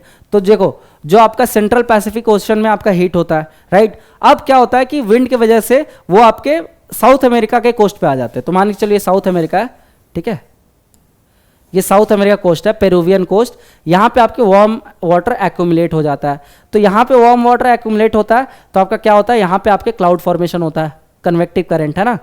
और ये current जाके कहाँ subside करते हैं? आपके Australian coast के आसपास। तो ऑस्ट्रेलियन कोस्ट के आसपास सबसाइड करते हैं तो यहाँ पे ड्रॉट लाइक कंडीशन बन जाता है। और इस फिनोमेना को हम क्या बोलते हैं? एल नीनो, ठीक है, एल नीनो बोलते हैं। देन ला निनिया हम कब बोलेंगे? जब ये वार्म वाटर यहाँ पे एक्यूमुलेट हुआ था, ये ट्रेड विंड की वजह से आपके ऑस्ट्रेलियन कोस्ट पे आके एक्यूमुलेट हो जाए यहाँ पे, राइट। तो अब क्लाउड फॉर्मेशन यहाँ पे होगा और आपके ड्रॉट लाइक कंडीशन आपके पेरुवियन कोस्ट पे होगा। और यहाँ पे भी जो मैस्क्रीन हाई है इसको भी इंटेंसिफाई कर देगा, ये जो आपका सबसाइडिंग एयर है। तभी तो आपके मानसून को पॉजिटिवली इंपैक्ट करता है ला निनिया। मतलब जिस साल ला निनिया होगा उस साल आपको बहुत ज़्यादा मानसून देखने को मिलता है। तो ये जो ईयर है ना 2025, ये आपका ला निनिया ईयर है ना। तो इस बार आपको मानसून बहुत ज़्यादा देखने को मिलेगा और ठंड भी आपको इस बार कड़ाके की देखने को मिलेगी। वही जो 2023 था वो आपका एल निनियो ईयर था, तो वो one of the warmest year of this century था, ठीक है। तो सबसे ज़्यादा गर्म सालों में से एक था। क्यों? क्योंकि उसमें वहाँ पे एल निनियो इम्पैक्ट आपको देखने को मिला था और मानसून भी कम आए थे आपके 2023 में। तो ये सारे कुछ रीज़न होते हैं जो कि इंडियन मानसून को इम्पैक्ट करते हैं, क्लाइमेट को भी इम्पैक्ट करते हैं और जो आपका ओशन में जो सर्कुलेशन हो रहा है करेंट्स का उसको भी इम्पैक्ट कर रहे हैं। तो एल निनो ला निनिया मैंने आपको ब्रीफ में समझा दिया है, वापस से डिटेल में आएगा जब हम इंडियन क्लाइमेट के बारे में पढ़ेंगे, तो वहाँ पर मैं दोबारा आपको एक चीज़ और डिटेल में एक्सप्लेन कर दूंगा। तो अभी बस याद रखना एल निनो कंडीशन में क्या हो रहा है, वार्म वाटर कहाँ एक्यूमुलेट हो रहा है? पेरुवियन कोस्ट पे, जिसकी वजह से क्या हो रहा है, ड्रॉट लाइक कंडीशन कहाँ बन रहा है? ऑस्ट्रेलियन कोस्ट पे। क्यों ड्रॉट लाइक कंडीशन बन रहा है? क्योंकि यहाँ से जो एयर आपके राइज हो रहे हैं ये सबसाइड कर रहे हैं ऑस्ट्रेलियन कोस्ट पे, जिसकी वजह से वहाँ पे क्लाउड फॉर्मेशन नहीं हो रहा है। समझ आया? फिर वही वार्म वाटर जब एक्यूमुलेट होके with the help of trade winds अगर ऑस्ट्रेलियन कोस्ट के पास आ गए तो ऑस्ट्रेलियन कोस्ट पे तो बारिश होगा ठीक ठाक, लेकिन वहीं पे आपके जो पेरुवियन कोस्ट है वहाँ पे ड्रॉट लाइक कंडीशन बन जाएगी। तो बस वही दे रखा है यहाँ पे। Such appearance of warm water off the coast of Peru is known as El Nino. The El Nino event is closely associated with the pressure changes in the Central Pacific and Australia. This change in pressure condition over Pacific is known as the Southern Oscillation. The combined phenomena of Southern Oscillation and El Nino is called as ENSO. ठीक है, El Nino Southern Oscillation. In the years when the ENSO is strong, large scale variation in the weather occur over the world, including जिस साल आपके ENSO strong होता है, ठीक है, ENSO बोल लो या एनसो के ही जैसा सिमिलर फेनोमेना होता है ला निनिया का, तो इस साल आपको ज्यादा बारिश देखने को मिलेगी। Drought in Australia and sometime in India, floods in China, ठीक है। तो ये सब आपको जो इंपैक्ट है देखने को मिलेगा due to El Nino southern oscillation. Then this phenomena is closely monitored and is used for long range forecasting in major parts of the world. फिर आ जाओ आप सीजनल विंड, ठीक है। तो आपको बहुत सारे जो एरियाज है ना वहां पे आपको लोकल विंड पैटर्न देखने को मिलते हैं due to variation in the topography या फिर वहां पे का क्लाइमेटिक कंडीशन की वजह से। तो जैसे आप देखते हो इंडिया में लूफ बहता है, तो लू क्या है? इंडिया के लिए लोकल विंड है। वैसे आप हरमटन देख रहे हो, वैसे ही आप उधर साइड शिनूक देखोगे नॉर्थ अमेरिका में, ठीक है। वैसे ही आप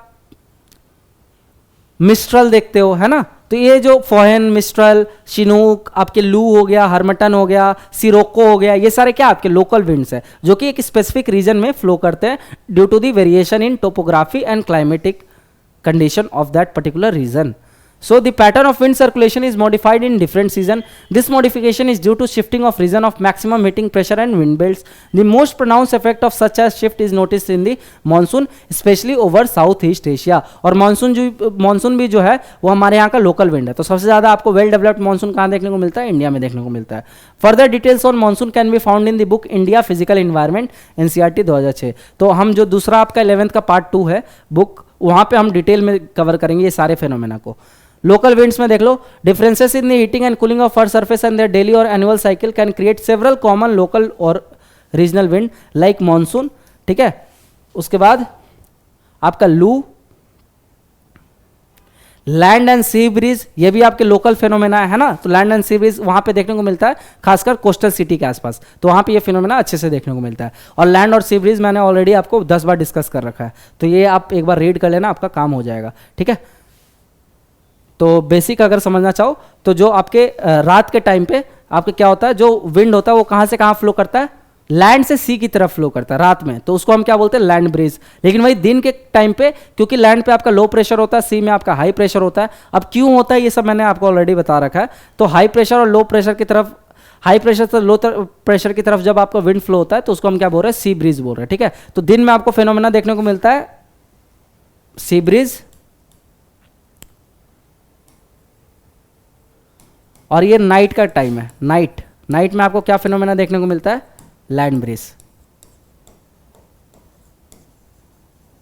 ठीक है, so day time sea breeze, land heats faster than sea, low pressure over land, wind blow from sea to land. Night time में लैंड ब्रीज देखने को मिलता है, land cools faster than sea, high pressure over land, wind blow from land to sea. तो अब आपका यहाँ पे होमवर्क है, एक्टिव रिकॉल करो. मैंने ऑलरेडी पढ़ा रखा है कि क्यों आपका जो लैंड है फास्ट हीटअप होता है इन कंपैरिजन टू सी, और रात में क्यों आपका लैंड जो होता है जल्दी कूल हो जाता है इन कंपैरिजन टू सी. तो ये आपको सोचना है, लिखना है, ये आपके लिए होमवर्क है. ठीक है, फिर देखो आगे, माउंटेन एंड वैली विंड्स. तो माउंटेन पे भी आपको विंड सिस्टम देखने को मिलता है, जो मैंने बताया था लास्ट लेक्चर में, वैली इन्वर्जन है ना. तो माउंटेन भी आपके इंपैक्ट करता है लोकल विंड को. तो जैसे मान के चलो आपके रास्ते पे माउंटेन प्रेजेंट है, ठीक है, यहाँ से विंड आ रही है, तो विंड के लिए क्या किया? ऑब्स्ट्रक्शन क्रिएट किया, तो यहाँ पे विंड असेंड करने लगेगी. अब जब विंड असेंड करेगी तो हाइट पे जा रही है, तो ये क्या करेगी? टेम्परेचर लूज करेगी, कूल डाउन होगी. ठीक है, जिसको हम एडियाबैटिक कूलिंग भी बोलते हैं, एडियाबैटिक कूलिंग. अब एडियाबैटिक कूलिंग की वजह से क्या हो रहा है? कंडेंसेशन हो रहा है. ठीक है, कंडेंसेशन की वजह से क्या हो रहा है? आपका क्लाउड फॉर्मेशन हो रहा है, क्लाउड फॉर्मेशन. और क्लाउड फॉर्मेशन की वजह से आपको ओरोग्राफिक रेनफॉल देखने को मिल रहा है, ओरोग्राफिक रेनफॉल, राइट. तो जिस साइड आपके बारिश होगा, यहां पे आपके बारिश हो रहा है, तो ये हो गया आपका लीवर्ड साइड. ठीक है, सॉरी, ये हो गया आपका विंडवर्ड साइड. और जिस साइड आपका बारिश नहीं हो रहा है, ये हो गया आपका लीवर्ड साइड. ठीक है, इसको हम रेन शैडो एरिया भी बोलते हैं, क्योंकि यहाँ पे बारिश नहीं होती है. अलग साइड, दूसरे साइड ऑफ माउंटेन में रेन शैडो जोन. तो जो मैं शिनूक बताया, आपको फोहन बताया, वो सब सेम फेनोमेना शो करते हैं. So during the day in mountain region, slopes get heated up, air moves up slope to fill the resulting gap, air from the valley blows up the valley, this wind known as the valley breeze. ये मैंने बता दिया था. During the night क्या होता है? Slope आपका cool हो जाता है. ठीक है, तो इसको समझो वैली ब्रिज. और आपका वैली ब्रिज क्या होता है? तो जैसे मान के चलो ये आपका वैली है, ठीक है, तो ये सुबह में आपका क्या होता है? जल्दी ये हीटअप हो जाता है, राइट. और जो आपका ये नीचे वाला जो वैली का पोर्शन है, ये आपके हीट होने में टाइम लगता है. तो इसके वजह से क्या होता है? हीटअप होने की वजह से जो आपके जो एयर है ना, ये आपके ऊपर आने लगते हैं. ठीक है, अप स्लोप आने लगते हैं. तो इनको हम क्या बोलते हैं, वैली ब्रीज बोलते हैं। वही चीज़ रात में आपके ये कूल डाउन होता है, तो जो आपके कोल्ड एयर होते हैं ये नीचे आने लगते हैं, है ना, डाउन स्लोप आने लगते हैं, तो इनको हम क्या बोलते हैं, माउंटेन विंड बोलते हैं, राइट। उसके बाद कैटाबैटिक विंड देख लो, तो जो कूल एयर जो नीचे आ रहे हैं ना रात के टाइम पे, उनको हम बोल रहे हैं katabatic wind. Cool air from high plateaus and ice fields drain into the valley. और वार्म लीवर्ड विंड क्या होता है आपका, occurs on the leeward side of mountain range. Moisture in this wind condense and precipitate while crossing the mountain ranges. When it descend down the leeward side of the slope, the dry air gets warmed up by an adiabatic process. This dry air may melt the snow in a short time. तो इसको हम snow eater भी बोल देते हैं, snow eater. फिर देखो आगे, वैली ब्रीज बता दिया, माउंटेन विंड बता दिया, कैटाबैटिक बता दिया, वार्म लीवर्ड विंड बता दिया। फिर एयर मासेस। अब एयर मासेस क्या होता है, तो देखो आप सिंपल समझो कि कोई भी एयर अगर किसी पर्टिकुलर टोपोग्राफी पे किसी पर्टिकुलर टोपोग्राफी का फीचर है, ठीक है, तो वो क्या करता है कि उस पर्टिकुलर टोपोग्राफी का वहाँ का कैरेक्टरिस्टिक उसमें दिखने लगता है। जैसे फॉर एग्जांपल कोई एयर आपके पोलर रीजन में फ्लो कर रहा है, तो वो एयर में क्या आ जाएगा, उस पोलर रीजन का कैरेक्टरिस्टिक आ जाएगा, मतलब एयर आपका कूल हो जाएगा, ड्राई हो जाएगा, राइट। वही अगर कोई एयर आपके ओशन पे है, ठीक है, ओशन बॉडीज पे है, तो उस एयर में क्या आ जाता है, ऑटोमेटिक मॉइस्चर आ जाता है, एयर हीटअप हो जाता है। तो जैसा जगह पे आपका एयर रहता है वैसा जगह का कैरेक्टरिस्टिक एक्वायर कर लेता है। तो अगर मान के चलो कोई एयर लंबे समय तक अगर किसी सरफेस पे है, तो वहां का जब कैरेक्टरिस्टिक एक्वायर कर लिया तो उसको हम क्या बोल रहे हैं, एयर मास बोल रहे हैं। So when air remains over a homogeneous area for a sufficiently longer time it acquire the characteristic of that area, तो इसको हम क्या बोल रहे हैं, एयर मास बोल रहे हैं। तो विंड और एयर मास को कंफ्यूज मत करना, wind is different thing. Wind हम किसको बोल रहे हैं, जब एयर मूव कर रहा है हाई प्रेशर से लो प्रेशर में हॉरिजॉन्टली, तो उसको हम विंड बोल रहे हैं। एयर मास हम किसको बोल रहे हैं, कि कोई आपका होमोजेनस एयर लॉन्ग ड्यूरेशन तक किसी पर्टिकुलर एरिया में रह रहा है और उसका कैरेक्टरिस्टिक एक्वायर कर ले रहा है, तो उसको हम क्या बोल रहे हैं, एयर मास बोल रहे हैं। अब इस एयर मास को भी हम फर्दर कैटेगराइज करते हैं, तो पहले एक बार रीड कर लो। Homogeneous region can be vast ocean surface और vast plain. Air with distinctive characteristic in terms of temperature and humidity is called an air mass. An air mass is defined as large body of air having little horizontal variation in temperature and moisture. The homogeneous surface over which air masses from are called the source region. ठीक है, अब इसको हम 5 type में divide करते हैं। पहला type क्या होता है, warm tropical and subtropical ocean. दूसरा the subtropical hot desert. तीसरा the relatively cold high altitude oceans. चौथा the very cold snow covered continent in high latitude. और पांचवा जो है आपका permanently ice covered continent in the Arctic and Antarctica. तो इसके लिए कुछ सिंबल यूज कर रहे हैं हम, ये सिंबल देख लो। जैसे पहला हो गया आपका मैरीटाइम ट्रॉपिकल, तो मैरीटाइम ट्रॉपिकल आपका क्या हो गया, यहाँ पे एयर जो है वार्म रहेगा, ह्यूमिड रहेगा फ्रॉम ट्रॉपिकल ओशंस। फिर आता है आपका कॉन्टिनेंटल ट्रॉपिकल, तो कॉन्टिनेंटल ट्रॉपिकल में क्या रहेगा, आपका एयर वार्म तो रहेगा लेकिन ड्राई रहेगा, ठीक है। यहाँ पे जो डेजर्ट्स के ऊपर जो हवा पाए जाते हैं उनको हम इस कैटेगरी में डालेंगे, राइट, फ्रॉम हॉट डेजर्ट्स। फिर आता है आपका मैरीटाइम पोलर। अब मैरीटाइम पोलर आपका कूल भी रहेगा, ह्यूमिड भी रहेगा, फ्रॉम हाई लैटिट्यूड ओशंस। लेकिन कॉन्टिनेंटल जो पोलर रहेगा वो विंड आपका क्या होगा, आपके ड्राई रहेगा। तो जो भी कॉन्टिनेंट में रहेगा वो एयर ज्यादातर ड्राई रहेगा क्योंकि वहां पे मॉइस्चर प्रेजेंट नहीं है। So cold dry from snow covered continent. और जो कॉन्टिनेंटल आर्कटिक है ये आपका बहुत ज्यादा कोल्ड रहेगा, ड्राई रहेगा फ्रॉम आइस कवर्ड रीजन। तो ये 5 जो टाइप है आप याद कर लेना, एनसीईआरटी पे आपके यही मेंशन है, ठीक है। देन आता आपका फ्रंट, बहुत इंपॉर्टेंट कंसेप्ट है। अब फ्रंट क्या होता है आपका, तो जब आपके एयर के टेम्परेचर, 2 एयर मास के टेम्परेचर में डिफरेंस होता है, ठीक है। तो एक होता है आपका कोल्ड एयर मास, कोल्ड एयर मास, और एक होता है आपका वार्म एयर मास, राइट। अब जब ये cold air mass warm air मास आपस में आके मिलते हैं तो एक बाउंड्री फॉर्म होता है, उसी बाउंड्री को हम क्या बोलते हैं, फ्रंट बोलते हैं, ठीक है। तो अब इसमें 3 क्राइटेरिया बनेगा। एक तो cold air mass warm air मास के टेरिटरी में जा रहा है और वहां पे आपके इंटरेक्ट कर रहा है। एक होगा वार्म एयर मास कोल्ड एयर मास के टेरिटरी में आ रहा है, उससे इंटरेक्ट कर रहा है। और तीसरा केस क्या होगा, दोनों एक दूसरे के टेरिटरी में जा रहे हैं और इंटरेक्ट कर रहे हैं। तो जब आपके cold air mass warm air मास के टेरिटरी में जाएगा और इंटरेक्ट करेगा तो उसको हम क्या बोल देंगे, कोल्ड फ्रंट। जो आपके वार्म एयर मास अगर कोल्ड एयर मास के टेरिटरी में आएगा और इंटरेक्ट करेगा तो उसको हम क्या बोल देंगे, वार्म फ्रंट। और जब आपके वार्म एयर मास और कोल्ड एयर मास दोनों आपस में इंटरेक्ट करेंगे तो उसको हम क्या बोल देंगे, ऑक्लूडेड फ्रंट, ठीक है, ऑक्लूडेड फ्रंट, राइट। और स्टेशनरी फ्रंट में बेसिकली आपका फ्रंट जो है मूव नहीं कर रहा है। अब इन तीनों के फीचर्स अलग अलग होंगे, ठीक है। अब इन तीनों के फीचर एक बार समझ लो। जैसे अगर मान के चलो कोल्ड फ्रंट, पहला केस ले रहे हैं जब कोल्ड फ्रंट वार्म फ्रंट के एरिया में घुसा, तो यहां पे वार्म एयर है, ठीक है, वार्म एयर है। जब कोल्ड फ्रंट आपके वार्म फ्रंट के एरिया में आ रहा है तो कोल्ड फ्रंट क्योंकि हेवी होता है तो एकदम से असेंड कर देगा वार्म एयर को, ठीक है। तो जो वार्म एयर है ये एकदम से ऐसे उड़ जाएगा और यहाँ पे आपके कोल्ड एयर मास इंट्रूड करेगा। तो यहाँ पे जो आपकी क्लाउड फॉर्मेशन होगा ये क्यूमुलोनिम्बस क्लाउड फॉर्म होगा, ठीक है।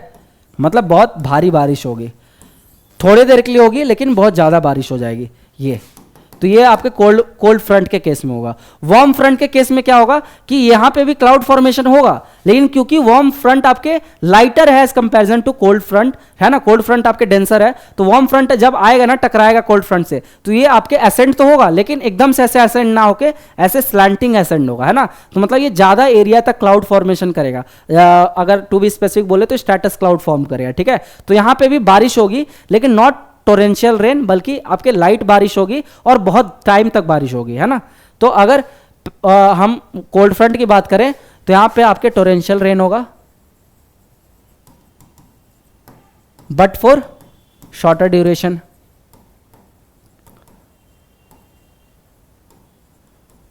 और वार्म फ्रंट के केस में क्या होगा, आपका रेनफॉल होगा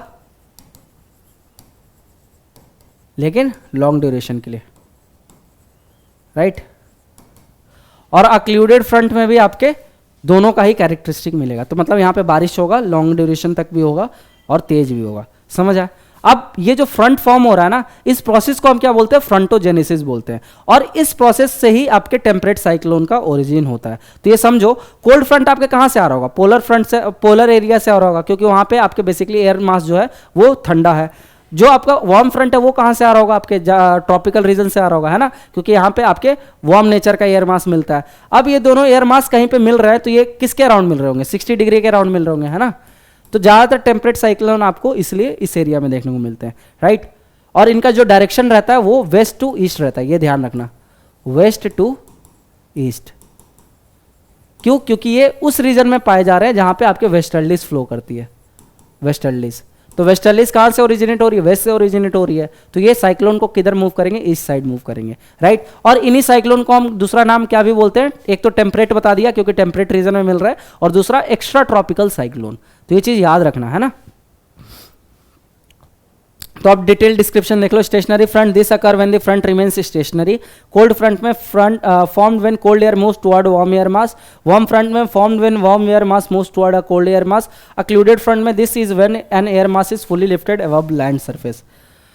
फिर fronts generally occur in middle latitude, are characterized by steep gradient in temperature and pressure, bring abrupt changes in temperature, cause the air to rise to form clouds and cause precipitation। तो ये चीज मैंने आपको बता दिया। तो देखो ये वाले केस में वार्म एयर था, यहाँ पे आपका कोल्ड एयर था। तो जब कोल्ड एयर आपके इंट्रूड कर रहा है तो यहाँ पे वार्म फ्रंट बन रहा है, ठीक है। ये वार्म फ्रंट वाला केस बता रहा हूँ। तो ये आपका थोड़ा सा स्लैंटिंग है, ठीक है। लेकिन वही कोल्ड एयर जब आपके इंट्रूड कर रहा है वार्म एयर के एरिया में, तो ये एकदम से ऐसे उठा दे रहा है। तो यहाँ पे कोल्ड फ्रंट बन रहा है और यहाँ पे क्यूमुलोनिम्बस क्लाउड बन रहा है, ठीक है। और आपके अक्लूडेड फ्रंट में वार्म एयर कोल्ड एयर दोनों ही एक दूसरे की तरफ आ रहे हैं, तो यहाँ पे भी आपके क्लाउड फॉर्मेशन होगा यहाँ पे, ठीक है। फिर extratropical cyclone. So the system developing in the mid and high latitude beyond the tropics are called the mid latitude और extratropical cyclones. The passage of a front causes abrupt changes in the weather condition over the area in the middle and high latitude. So extratropical cyclone form along the polar front, ठीक है। तो ये polar front भी form करते हैं। कहाँ पे बनते हैं, जहाँ पे पोलर फ्रंट आपके बनता है, राइट। अब इसका फीचर मैंने बता दिया, एक तो वेस्ट टू ईस्ट मूव कर रहा है, दूसरा इसका फीचर मैंने क्या बताया कि ये बहुत ज़्यादा डिस्ट्रक्शन कॉज नहीं करेंगे क्योंकि इनकी स्पीड उतनी ज़्यादा नहीं होती है as comparison to tropical cyclone, right? So initially the front is stationary. In the northern hemisphere, warm air blows over the south, cold air blows from the north of the front. When the pressure drops along the front, warm air moves northward, cold air move southward, ठीक है। तो cold air आपके pole side से आ रहा है, southward move कर रहा है। वार्म एयर आपके नॉर्थवर्ड साइड से आ रहा है, तो ये आपके नॉर्थ में मूव कर रहा है, ठीक है। सॉरी, साउथ से आ रहा है तो ये नॉर्थ में मूव कर रहा है। This set in motion an anti-close cyclonic circulation. The cyclonic circulation leads to a well-developed extratropical cyclone. अब देखो ये कंडीशन साइक्लोन में कैसे फॉर्म हो रहा है। तो मान के चलो यहाँ पे आपके क्या है, लो प्रेशर कंडीशन है, राइट। अब लो प्रेशर कंडीशन की वजह से यहाँ पे जो हवा आ रहा है ये क्या करेंगे, डिफ्लेक्ट कर जाएंगे। तो अगर नॉर्दर्न हेमिस्फीयर में है तो नॉर्दर्न हेमिस्फीयर में राइट साइड में आपने डिफ्लेक्ट करेंगे, ठीक है। तो ये जो हवा ऐसे आ रही थी ये आपके राइट साइड में डिफ्लेक्ट कर जाएगी, राइट साइड में डिफ्लेक्ट कर जाएगी, ठीक है। ऐसी ये जो आ रही है अपने राइट साइड में डिफ्लेक्ट कर जाएगी। तो ये जो मूवमेंट हो रहा है ये आपके किस डायरेक्शन में हो गया, इस डायरेक्शन में हो गया, ठीक है। एंटी क्लॉकवाइज डायरेक्शन में, राइट। तो इसीलिए नॉर्दर्न हेमिस्फेयर में जो साइक्लोन का डायरेक्शन है वो कौन सा डायरेक्शन है, anti clockwise direction in northern hemisphere, ठीक है। और वही सदर्न हेमिस्फेयर में आपके क्लॉकवाइज डायरेक्शन। तो ये दोनों क्लियर रखना माइंड में। वही एंटी साइक्लोनिक अगर कंडीशन होता तो आपके उल्टा हो जाता, और नॉर्दर्न हेमिस्फेयर में क्लॉकवाइज डायरेक्शन होता और सदर्न हेमिस्फेयर में आपके एंटी क्लॉकवाइज डायरेक्शन होता। Then figure 9.9 illustrate the plan and cross section of a well developed cyclone. There are pocket of warm air or a warm sector wedged between the forward and the rear of cold air. The warm air glides over the cold air and a sequence of clouds appear over the sky ahead of the warm front, causing precipitation. The cold front approaches the warm air from behind and pushes the warm air up. As a result, cumulus clouds develop along the cold front. ये मैंने बता दिया आपको, cumulus cloud form होता है. The cold front move faster than the warm front, ultimately overtaking it. The warm air is completely lifted up, leading to the front becoming occluded and the cyclone dissipating. Then की आपके difference क्या होता है from tropical cyclone? तो the process of wind circulation both at the surface and aloft are closely interlinked. फिर यहाँ पे point difference दे रखा है कि ट्रॉपिकल साइक्लोन से कैसे डिफरेंस होते हैं. तो ट्रॉपिकल साइक्लोन भी पढ़ेंगे हम अभी आगे. तो ट्रॉपिकल साइक्लोन से कैसे डिफरेंस होता है? एक तो इनका डायरेक्शन आपके वेस्ट टू ईस्ट होता है, दूसरा ये लार्ज एरिया कवर करते हैं. ट्रॉपिकल साइक्लोन आपके लिमिटेड एरिया में आते हैं, है ना. So extratropical cyclone have a clear frontal system which is absent in tropical cyclone. They cover a large area, they can originate over both land and sea. अब ये सबसे important feature है. जो आपके टेम्परेट साइक्लोन होते हैं ये सी पे भी ओरिजिनेट हो सकते हैं, लैंड पे भी ओरिजिनेट हो सकते हैं, लेकिन जो आपका ट्रॉपिकल साइक्लोन है ये आपके सी में ही ओरिजिनेट होगा, राइट. उसका डायरेक्शन भी क्या होगा आपका ईस्ट टू वेस्ट होता है. तो ये चीज ध्यान रखना. So tropical cyclone originate only over the sea, dissipate upon reaching land, और ये आपके कम भी हो जाता है लैंड पर जैसे ही पहुंचता है. तो extratropical cyclone affect a much larger area compare to tropical cyclone. Then extratropical cyclone move from west to east और tropical cyclone move from east to west. तो ये सब डिफरेंस है ना आपके डायरेक्टली क्वेश्चन फ्रेम होते हैं, आप याद कर लेना. फिर आओ आगे, ये देख सकते हो इमेज ए बी, ठीक है. तो यहाँ पे कोल्ड एयर आपके आ रहा है वार्म एयर के साइड में, राइट, और ये यहाँ पे फ्रंटल फॉर्मेशन हो रहा है. तो ये वार्म एयर हो गया, ये कोल्ड एयर हो गया, यहाँ पे आपके कोल्ड एयर हो गया, वार्म एयर हो गया, यहाँ पे क्लाउड फॉर्मेशन हो रहा है, राइट. तो डायग्राम देख लेना, आपको क्लियर हो जाएगा. फिर आ जाओ ट्रॉपिकल साइक्लोन में. अब ट्रॉपिकल साइक्लोन आपके मैंने बता दिया कहां पे फॉर्म होगा, ये आपके ट्रॉपिकल जोन में क्रिएट होगा, ठीक है, इसलिए नाम इसका ट्रॉपिकल साइक्लोन पड़ा है. इक्वेटर पे नहीं होगा, इक्वेटर पे आपके क्योंकि कोरियोलिस फोर्स एब्सेंट है. तो कुछ क्राइटेरिया है ट्रॉपिकल साइक्लोन के लिए, वो आप देख लो क्या क्या क्राइटेरिया रिक्वायर्ड होता है. तो सबसे पहले तो presence of low pressure zone, है ना. तो लो प्रेशर जोन होगा तभी तो वहां पे हवा आके कन्वर्ज करेंगे. तो सबसे पहला criteria originate over ocean in tropical areas and presence of low pressure. अब ये लो प्रेशर डिफरेंट तरीके से हो सकता है प्रेजेंट, या तो शिफ्टिंग ऑफ प्रेशर बेल्ट से हो जाए या कन्वर्जेंस ऑफ एयर की वजह से हो जाए. दूसरा जो क्राइटेरिया है वो है प्रेजेंस ऑफ कोरियोलिस फोर्स. तो जो आपके साइक्लोन फॉर्मेशन होगा तो कोरियोलिस फोर्स भी प्रेजेंट होना चाहिए. That's why it is not forming on the equator. तीसरा चीज है आपका कि आपके डाइवर्जेंस एयर होना चाहिए इन द अपर ट्रोपोस्फेयर. तो आपके अपर लेयर ऑफ एटमोस्फेयर में जो एयर है वो डाइवर्ज करने चाहिए, ठीक है. और जो आपके विंड मूवमेंट है, हॉरिजॉन्टल शेयर विंड मूवमेंट है, ये आपके कम से कम होना चाहिए ताकि वो जो साइक्लोन है वो डिसिपेट ना हो पाए, ठीक है. So move to coastal areas bringing large scale then small variation in the vertical wind speed, a pre existing weak low pressure, upper divergence above the sea level system, right.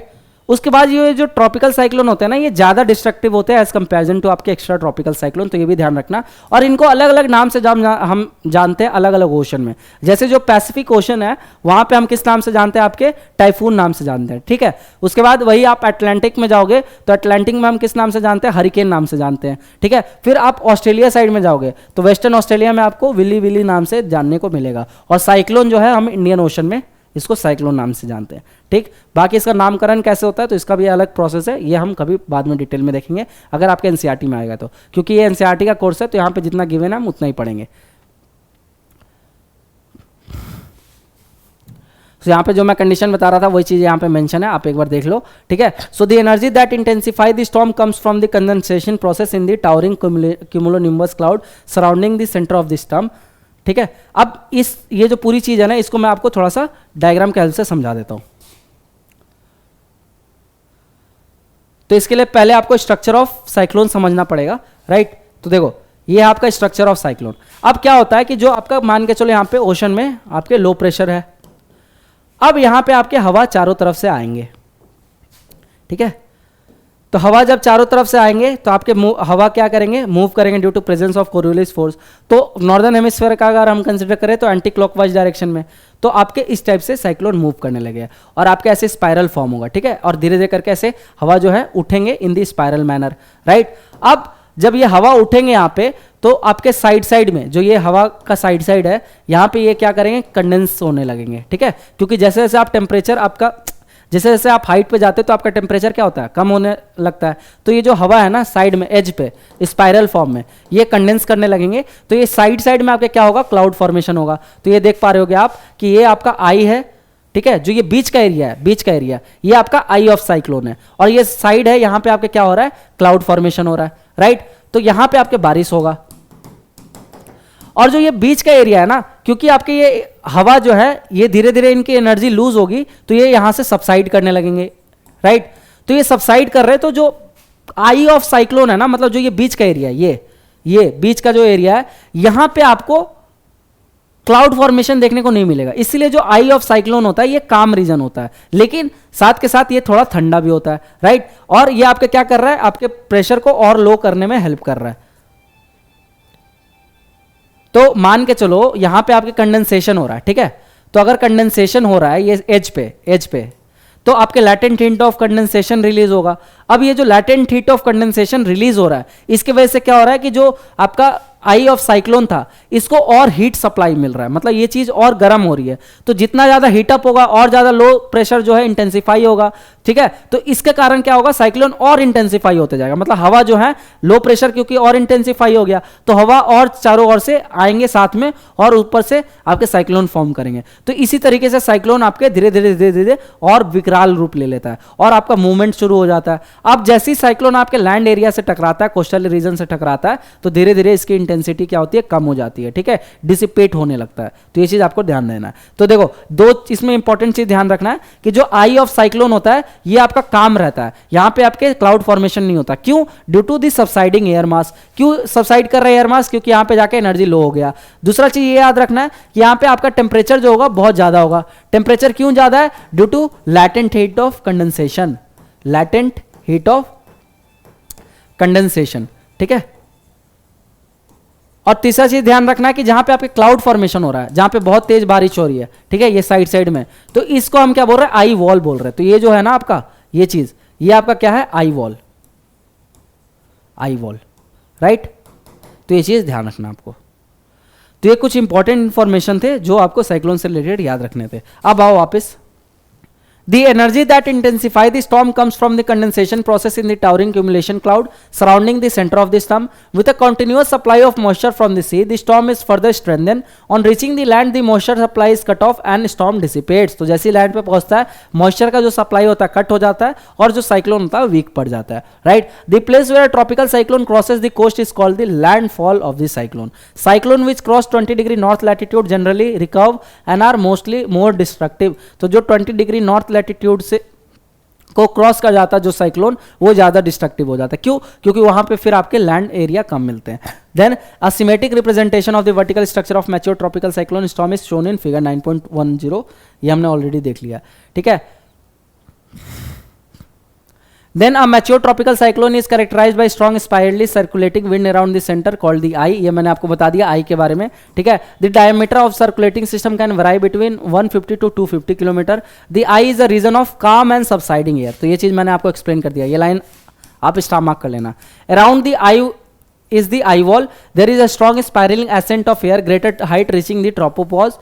The wind reaches maximum velocity in this region, reaching as a high 250 km per hour. Torrential rain occurs here, ठीक है। From the eye wall, rain bands may radiate and trains of cumulus and cumulonimbus clouds may drift into the outer region. उसके बाद आपको यह याद रखना है कि जो ट्रॉपिकल साइक्लोन होते हैं ज़्यादातर कहाँ डेवलप होते हैं, बे ऑफ बंगाल रीजन में डेवलप होते हैं। इसका रीजन क्या है कि बे ऑफ बंगाल रीजन में ना सिल्टेशन आपके बहुत ज़्यादा होता है, ठीक है, और जो आपका वाटर टेम्परेचर डिस्ट्रीब्यूशन कम होता है, तो इसकी वजह से वहाँ पे लो प्रेशर जो है वो ज़्यादा इंटेंसिफाइड देखने को मिलते हैं, ठीक है। अब तो अरेबियन सी में भी आपको लगभग हर साल तो अब तो अरेबियन सी में भी आपको ट्रॉपिकल साइक्लोन ठीक ठाक देखने को मिल जाता है due to climate change, right. तो ये कुछ ट्रॉपिकल साइक्लोन से रिलेटेड फिनोमेना था, आप एक बार रीड कर लेना जब आपको ये स्लाइड शेयर कर दिया जाएगा। तो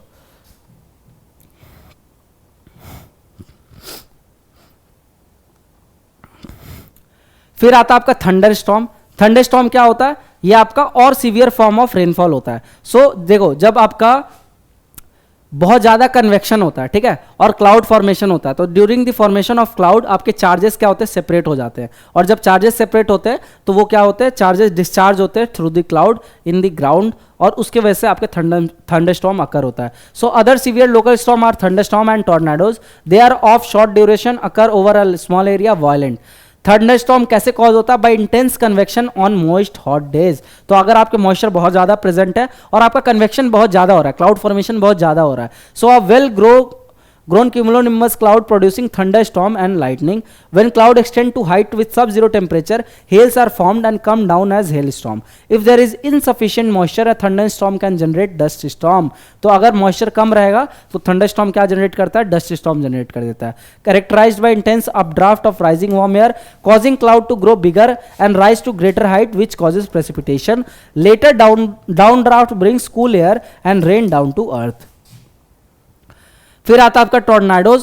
तो टॉर्नाडोज आपके साइक्लोन जैसा नहीं होता है, लेकिन इसका जो फीचर है साइक्लोन जैसा होता है ना, तो ये इसका जो एरिया वगैरह होता है बहुत कम होता है। साइक्लोन तो बहुत एक्सपैंडेड एरिया में होता है, टॉर्नाडोज आपके इसका एरिया कम होता है। So from severe thunderstorm sometime spiraling wind descend like a trunk of an elephant with a greater force, characterized by very low pressure at the center, causing massive destruction on its way. तो इसका feature थोड़ा थोड़ा similar tropical cyclone से, लेकिन tropical cyclone जितना ये extended नहीं होता है। Generally occur in mid latitude over the sea, a tornado is called waterspout. तो ये देखो, ये बहुत इंपॉर्टेंट टर्म है, पूछ लेंगे वाटर स्पाउट किसको आप किस फेनोमेना को आप वाटर स्पाउट के नाम से भी जानते हो, तो वो है आपका tornado. These violent storm are the manifestation of the atmosphere adjustment to varying energy distribution. In this storm, potential and heat energy are converted into kinetic energy.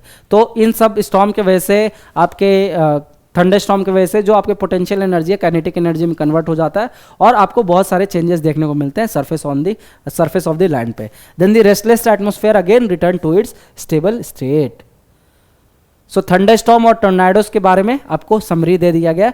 जैसे thunderstorm intense convection on moist hot days, cumulonimbus cloud form हो रहा है, can produce hailstorm और dust storm, intense updraft and downdraft. वैसे tornadoes spiralling wind like elephant trunk, very low pressure at centre, massive destruction potential, occur in middle latitude, और waterspouts over seas. तो ये आपके pointers हो गए। तो अगर आप पूरा ना भी पढ़ना चाहो तो इतना भी पढ़ लोगे तो आपका काम हो जाएगा थंडरस्टॉर्म और टॉर्नाडोज में। तो इसके साथ आज का हमारा लेक्चर खत्म होता है। आई होप आप लोगों को समझ आया होगा। थोड़ा सा डिटेल्ड लेक्चर था और काफ़ी कॉम्प्लेक्स भी था और थोड़ा सा टेक्निकल भी था, ठीक है। लेकिन यहाँ से आपके क्योंकि प्रीलिम्स के क्वेश्चन बनते हैं तो इस लेक्चर को आप एक दो बार देख लेना, और जो भी हम नोट्स और मटेरियल्स प्रोवाइड कर रहे हैं उससे जाके रिवाइज कर लेना, तब जाके आपका काम बनेगा, ठीक है। तो ये जो अभी क्लाइमेट वाला चैप्टर चल रहा है ना, ये सारे चैप्टर्स आपके इतना दम रखते हैं कि हर साल आपके क्वेश्चन आ ही जाता है, एक तो क्वेश्चन मिनिमम आ ही जाता है इन सारे चैप्टर से। तो इन सब चैप्टर को खासकर क्लाइमेटोलॉजी वाला सेक्शन अच्छे से करके जाओ, क्योंकि यहाँ से आपके ज्योग्राफी का डायरेक्ट जो यूपीएससी आपके क्वेश्चन पिक करता है। तो मिलते हैं फिर आपसे नेक्स्ट क्लास में। आज की क्लास के लिए इतना ही। Thank you and all the best. जय हिंद।